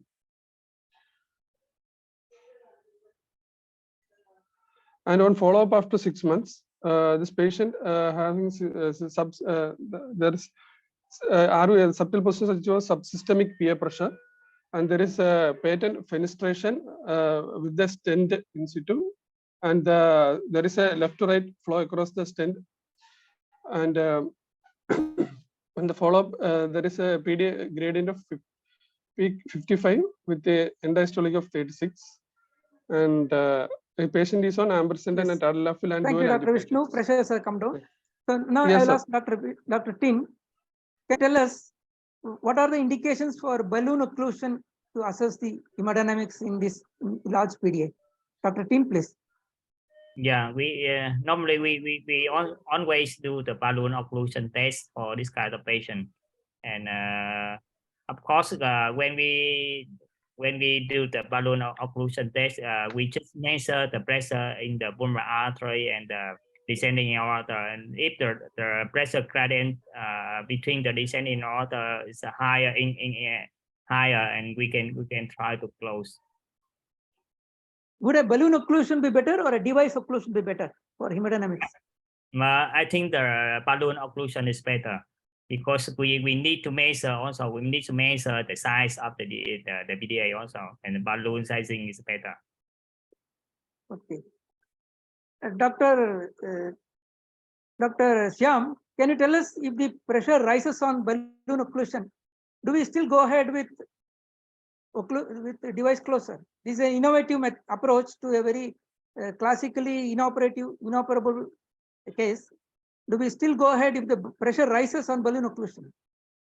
Yeah, so if the pulmonary artery pressure is higher with balloon occlusion, obviously we'll not close the PDA because then it's a classic right to left duct. And in this case, it wasn't all right to left.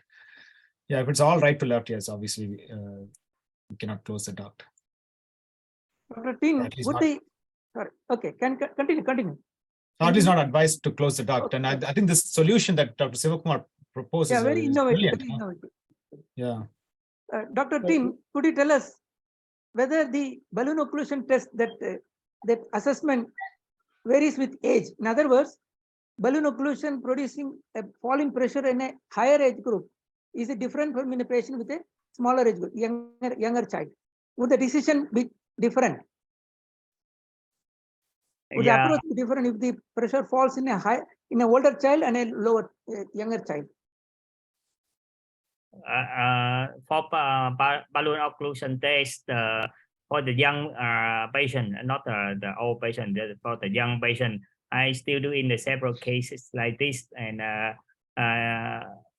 think if the pulmonary artery pressure drop less than 2/3 compared with the aortic pressure, and I go ahead with the device closer.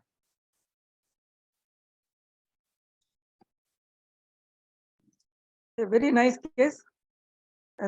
Thank you, Dr. Sivakumar and his team. Now we'll move on to the next case. Dr. Nazmun Ara. Dr. Nazmun Ara is from our SAARC country. Please present your case.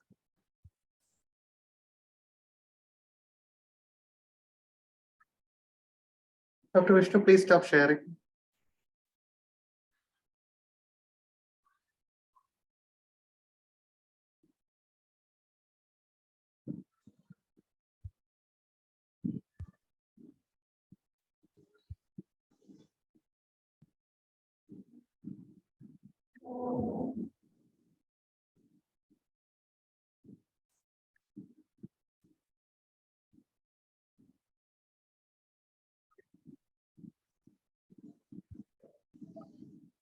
Respected teachers and my dear colleagues, good evening.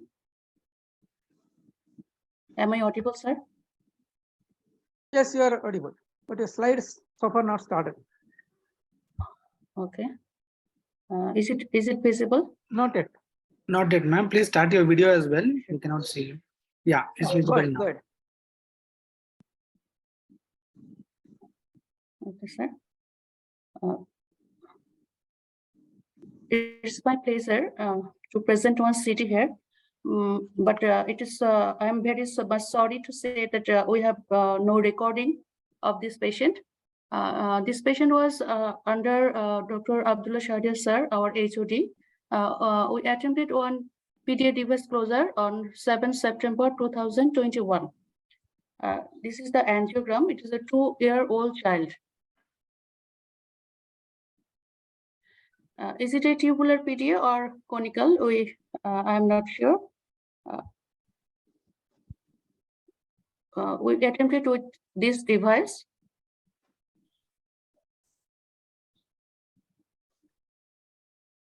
But the aortic disc was not formed. So we retrieved the device and changed with one smaller size.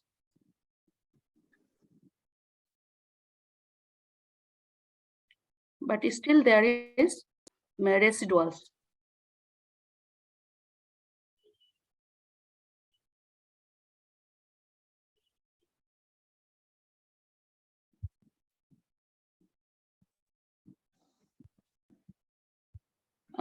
So we cancel the procedure.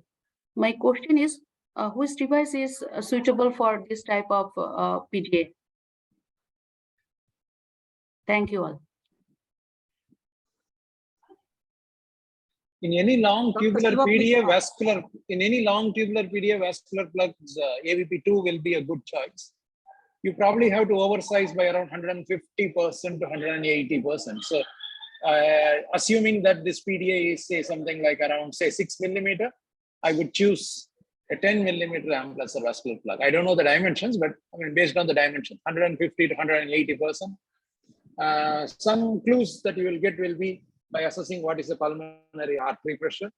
If the pulmonary artery pressure is quite high, that means the ductus is likely to be much more larger than what you are measuring. So proportionately, you may have to even oversize. Any tubular PDA ambulatory vascular plug is a good choice. But this device, this PDA appears more like a conical, Dr. Shiva. Going by the still picture provided. It's a long tube. If it's actually there is a, or is it foreshortened? Would a RAO would have been better? There is a cone, and then subsequently it goes further for another similar distance before it enters the pulmonary. Yeah, probably it is foreshortened, so a RAO would have been better. I think that the entire length of the PDA is seen on this lateral view. I would say it is probably some mild midductal constriction with a long tubular PDA. This is what I call a evolving duct. This is a duct which is tubular, which is evolving into more conical. Now, the pulmonary artery ampulla eventually gets absorbed, so it gets shorter and becomes more conical. Sometimes I call it a dumbbell shaped PDA because it's got almost an aortic ampulla and a pulmonary ampulla. It's a dumbbell shaped almost, and yeah, I mean the ADO one sometimes may work, but yeah, prefer vascular plug in these scenarios. Thank you, Dr. Shyam. We'll move on to the next case. Dr. Priya, please present your difficult duct.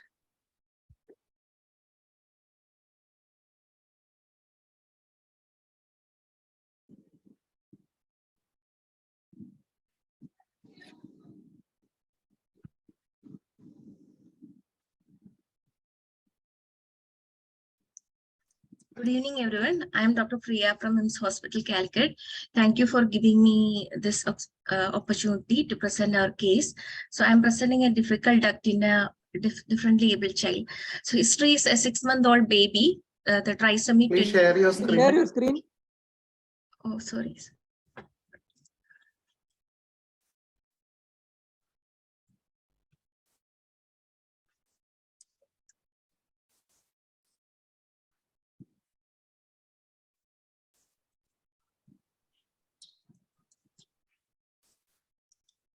Is it visible?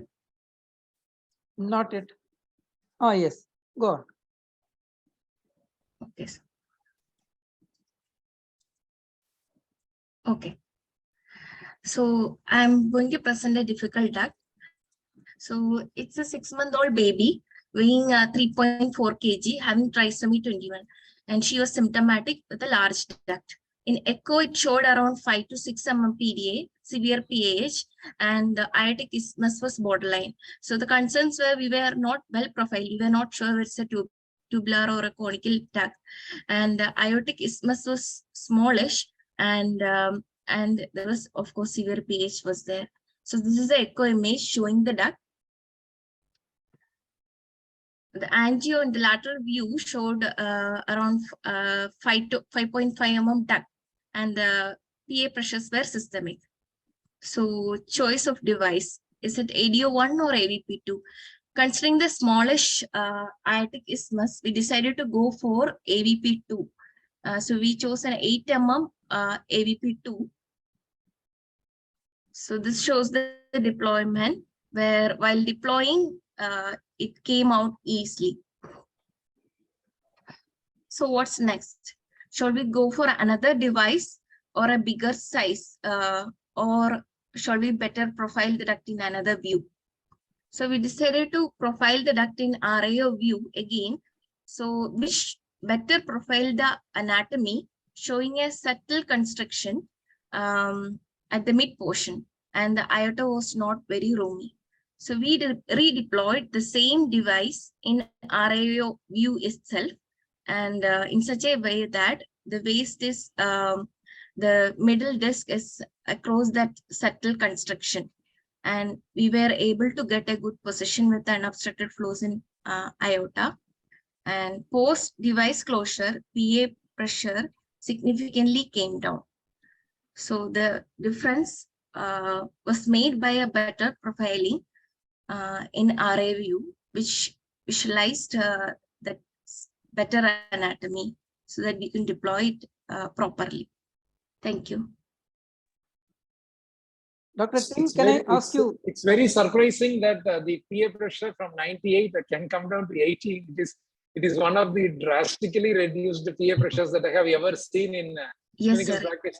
Did the patient have severe fall in the aortic pressure also? Was it too hypotensive at the time of this procedure? Because it is so much of drop. No, sir. Actually, patient was stable throughout. There was no hypotension as such. And yeah, we recorded like that only. Okay, this is to highlight the different views to assess the PDA during closure. Now, Dr. Tin, can you tell us which are the other areas or other situations where an RAO view may help? Yeah, in this case and the previous case also, you see in the lateral view, you see the alveolar PDA a little bit overlaps with the descending order. It means the leftward deviation of the PDA, and so it's better we move to the RAO or more LAO 100 and 110 degree for LAO. You can see more clearly the morphology of the PDA. And I think this case a very good example for the angulation, best angulation for the PDA. Okay, regarding the angulation, and can also tell whether sheath angiogram is sufficient for all cases or pigtail angiogram is required. Yeah, this case, small baby, it seems she doesn't want to use the arterial access. And just from the venous side, and yes, of course we can do with the venous side only in this case. I'm asking whether pigtail injection is required or a sheath injection is sufficient. Yeah, for small baby it's okay. The sheath were also okay, but be careful with hand injection with a low pressure, not too much high pressure. Okay, Dr. Shyam, can you tell us if the arch is small, what all precautions should we take? When you say small, you mean there is true hypoplasia, isthmus stenosis, or is it just mildly hypoplastic? Mild hypoplasia. Mild hypoplasia. Yeah, obviously you don't want the retention disc into the aorta. Yeah, and if we are worried about it, obviously you may have to get a gradient. In this case, if you don't have arterial access, the echo is actually a very good surrogate. You could get a Doppler derived gradient as well if you do not want to get arterial access, and keep the device intraductal. Would an arch gradient, how much arch gradient is acceptable after the device deployed and we will unscrew? Yeah, it's a good question. It depends on the size of the patient. If it's a very small patient, no gradient is acceptable. No, acceptable gradient is 0. If it's a small baby, if it's a slightly older child, let's say it's 5 or 6 year old, 15, 20 gradient is fairly accepted, and at the time it'll get better. But yeah, in small babies, we don't accept even a 5 millimeter gradient is too much. Reversibly, I must say one thing. We've had many cases of pseudo cohort. The arch looks smaller, and there's a gradient prior to PDA closure. And I think that what happens in PDA, because if the QPQS is, let's say 4 to 5 or 5 to 1, the preductal area actually gets a lot more. The cardiac output is actually pretty high, because when the QPQS is very high, the cardiac output is high. So you get the pseudo gradient, and when you close the PDA with the device, the gradient goes away, because now the QPQS is 1 to 1, and the high flow gradient in the preductal region will go away. So that is something to keep in mind as well. Thank you. Thank you. We'll move on to the next case. Dr. Saurav Banerjee.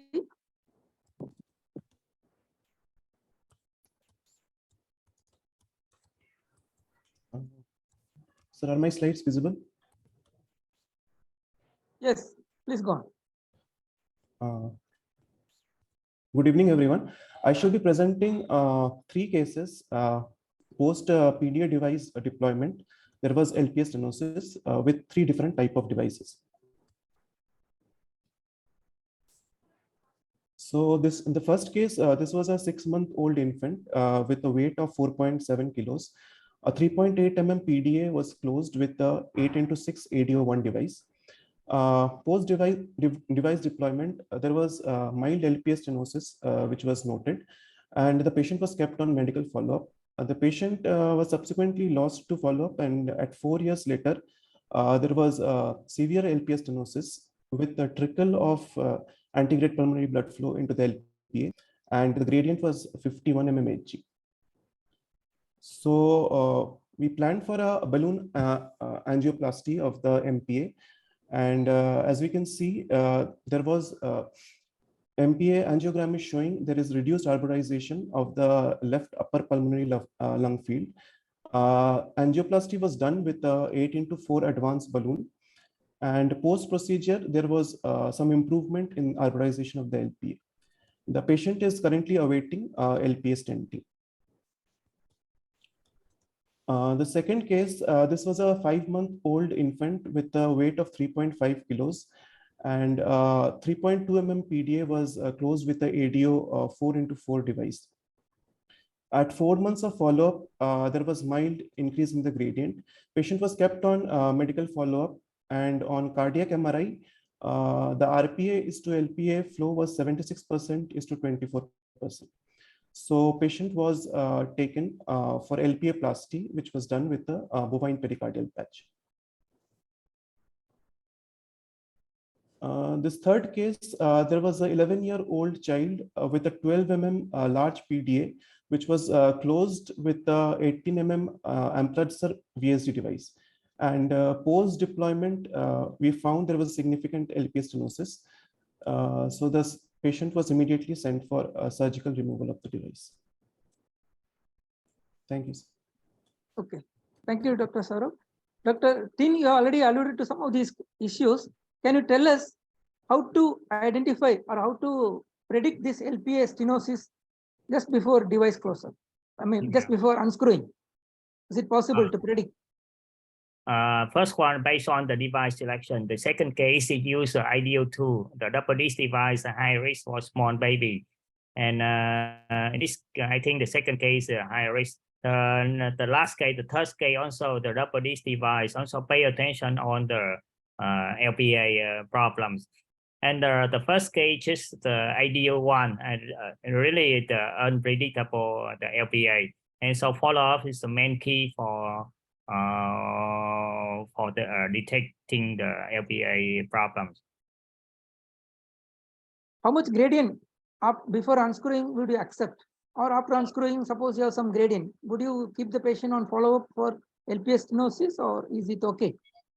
No, no pressure gradient during the procedure. And but follow-up, I think it's a small, not much the pressure gradient, but it will be progressive. And it means LPA stenosis will be progressive. I have several cases like this. Always during the follow-up, the LPA becomes more stenotic. Dr. Shiva, can you tell us what is the strategy once this LPA stenosis is identified on follow-up? What are the options? Is stenting recommended because of the presence of the device? Is it useful? Yeah, stenting is mandatory. Simple balloon dilatation is not going to work. When there is a metal on one side of the circumference of the LPA origin, just a balloon dilatation is not going to do any benefit at all. We have to stent. We have to use a stent that can go to the adult life. So, like your stent that can be redilated. And second thing is the question of after deployment of the device before release, trying to check the LPA pressures. This is technically very challenging. We would have taken a sheath that was just adequate for that particular device, and to take a parallel 4 French catheters simultaneously through the side of the delivery system, take it all the way, cross the LPA, record the pressures, come back, record the main pulmonary pressure. These are all technically impossible. So basically the assessment has to be done before selecting this patient into the cath lab. If there is a pre-existent LPA stenosis, then this patient should be given a clear warning signal. You go in with the check initially the LPA angiogram, demonstrate what is the size, put in take double venous access, put one catheter into the left pulmonary artery, put one catheter into the ductus, close the ductus, look at what is the hemodynamics, what is the angiogram of the left pulmonary artery, and simultaneously stent it out. If you are hell bent on closing this PDA with a device and addressing the PA with a stent angioplasty. If you are deciding to go for a surgery, then give it for surgeon. Surgeon will have to do it on bypass, cardiopulmonary bypass, which is another major procedure. So that is a very good term used, hell bent on closing. That is very good. Now coming to the question of pre-existing, what would you recommend for a patient with the rubella who has already have a pre-existing LPA stenosis? Not a good idea, because you should have a strategy to put in a simultaneous LPA stent. Dr. Tin, could you? Yes. If you are closing only the PDA and leaving the LPA stenosis, that is not a good idea. Okay, fine. Dr. Tin, could you tell us which device has more chances of LPA stenosis, ADO1 or ADO2? Sorry, I cannot catch your question. Device, ADO1 or ADO2, which one has more chances of LPA stenosis? Of course, the double disc device is a high risk for the LPA problems, and ADO1 is better. Dr. Shyam, could you tell us your experience with LPA stenosis? Yeah, one thing I must say is the gradients are so misleading, because if there's no flow, there is no gradient. So if you cause severe LPA stenosis, there is sometimes no gradient. So yeah, I would not trust gradients. Obviously, in patients you are worried about it, you have to take an angiogram in the pulmonary artery before you release the device, because if you have LPA stenosis, then you can always recapture, reposition, or try to what I call pack the device into the duct. So avoid the LPA stenosis. But if you as Dr. Shiva Kumar said, hell bent, always have a wire in the LPA and stent right away, because as I said, balloon will not work. You have to stent. And yeah, we've done a few where we would just stent right away the LPA if we cause LPA stenosis. But avoidance is always better. Try to pack the entire device in the LPA. But if you have double disc device, yeah, just wire it and stent it right then and there. Thank you. But even if you don't have to go to an adult size, you can place a coronary stent just to get out of trouble. And some of these coronary stents can be fractured in the future, and then place a large diameter stent in the future. So you can get out of trouble just with coronary stents as well in small babies. Okay, one question. Now, since we have seen so many problems, is there any PDA or PDA generally once you close, when do you recommend no follow-up? In other words, when do you stop following them up? Are there any such PDAs or are any subgroups which need regular follow-up? There have been articles like after 3 months, if there are no problems, no need to follow up also. But what is the recommendation of the panelists? If it's a straightforward duct in a small child who if they don't have a hypertensive duct, or if they're not very premature, I think after 6 months or a year, you don't really need a follow-up. But in the United States, everything is very different. Like everybody gets follow-up here. For example, all my premature babies, they're on some form of clinical studies or clinical trials, so that everybody gets follow-up some way, shape, or form. But if it's a straightforward duct, I don't think you need to follow up beyond 6 months or a year. Okay. Thank you. We'll move on to the last case.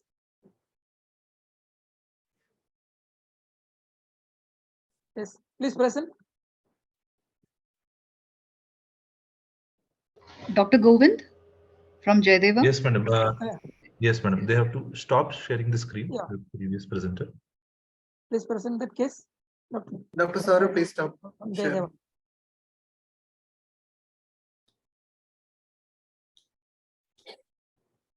Dr. Saurav, please stop sharing. Dr. Govind, please.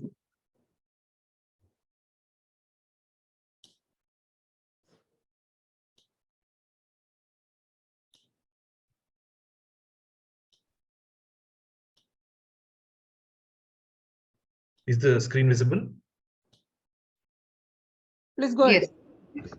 I am presenting a case of a 4-year-old child who had come to us, who was advised surgery for when he underwent evaluation for a congenital heart disease, but was lost to follow-up. He weighed 10 kilos. The saturation in upper and lower limb was 96%, and he had a LV type apex and a short systolic murmur in the left second intercostal space. X-ray showed cardiomegaly, dilated MPA, and RV type of apex. ECG showed sinus rhythm with a heart rate of 150 and biatrial enlargement and LV forces. The echo showed dilated all 4 chambers. Left atrial chambers were more dilated than the right-sided chambers. It was a large PDA measuring about 10 mm on echo, and it was a tubular type of PDA. There was also a tiny perimembranous VST, which was shunting from left to right. There was moderate mitral regurgitation. So we went ahead and did the cath study for the child. The PA pressures recorded and the aortic pressures recorded. The PA pressures were more than 2/3 of the aortic pressures, and there was no desaturation from the ascending to the descending aorta, and there was a significant step up from mixed venous to pulmonary artery. The pulmonary artery saturation was a mean of right pulmonary artery and the left pulmonary artery. And when we calculated the QPQS, it was 1.9:1. And his cardiac index was adequate, but his PVRI was 13.02. And the ratio of PVR to SVR was 0.44. So we had 2 options: one, to balloon occlude with occlude the PDA with the balloon and reassess the PDA, or to occlude with a device. So the devices we chose, this is the descending thoracic aortogram in lateral view using a 5F pigtail, which showed a long tubular type of PDA. So first device that we chose was a 14 mm muscular VST device, since the PA pressures were elevated and the LPA was of good size, and having 2 discs on either side would be an advantage. So we chose a 14 mm muscular device. The post deployment angiogram showed that there was a residual shunt, and the PA pressures also did not fall.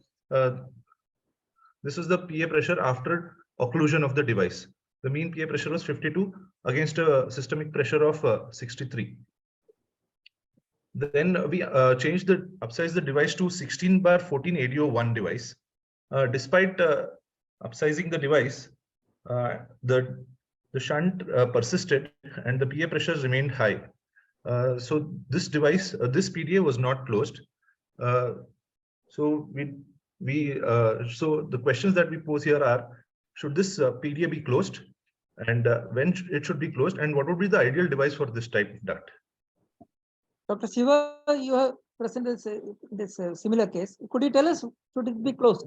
Go back to that pressure, the pressure numbers. Just one more before. See, there is in diastole, both the pulmonary artery and aortic pressures are the same, yes, which means that there is the vascular resistance is almost similar on both the sides. So this PDA is actually a high risk PDA. Even though you have a systolic elevation of the aortic pressures, that is just due to a slightly higher LV stroke volume created by that marginal left-right shunt. So, and on occlusion, of course, you did not occlude with a balloon. It's a porous fabric device which allows quite a lot of blood to flow through immediately. The amount of the quantum of fall was less. In fact, there was a chat box, and I was writing that there should be a 40 to 50 millimeters of mercury pressure drop before we decide that a duct occlusion by a balloon is favorable. Here, the reduction in the pressure is very minimal. In fact, if you look at the aortic pressure, it is higher, and post balloon occlusion, it is falling down. So I might even think that the cardiac output is actually falling down with the occlusion of the ductus. So this PDA should not be closed now. You can give some vasodilators and keep assessing the patient. The data is completely unfavorable for occlusion. Yes. Dr. Tin, can you tell us whether a vasodilator test is indicated? Yeah, I do agree with Shiva. It's a high-risk patient for device closure. And in case you try to close this, muscular VST is the best one, even though we should keep some residual tension. You cannot close totally at that time. Dr. Shyam, could you share your experience with treat and repair versus repair and treat for this PDA, hypertensive PDA? Yeah, I mean, I agree with we don't see many cases there. Yeah, we don't see many cases, but we do see some, not as much as what Dr. Shiva Kumar or Dr. Tin may see. But we do see some. I agree with my co-panelist that this PDA is high-risk PDA, probably not worth closing right now. Do some more vasodilator therapy. Probably should have done a vasodilator test as well at this time. and then come back and reassess. But again, our approach has been the same. If the vasodilator test during the procedure is it favorable, then sometimes we will close it, or we will fenestrate a device and close it as well. Just depends on case by case basis. So yeah, and our device fenestration, either we've used the approach by Dr. Sivakumar, or we use sometimes a big if it's like a microvascular plug with a fenestrated microvascular plug. That's something we've done as well in a few patients. Thank you, Dr. Shyam.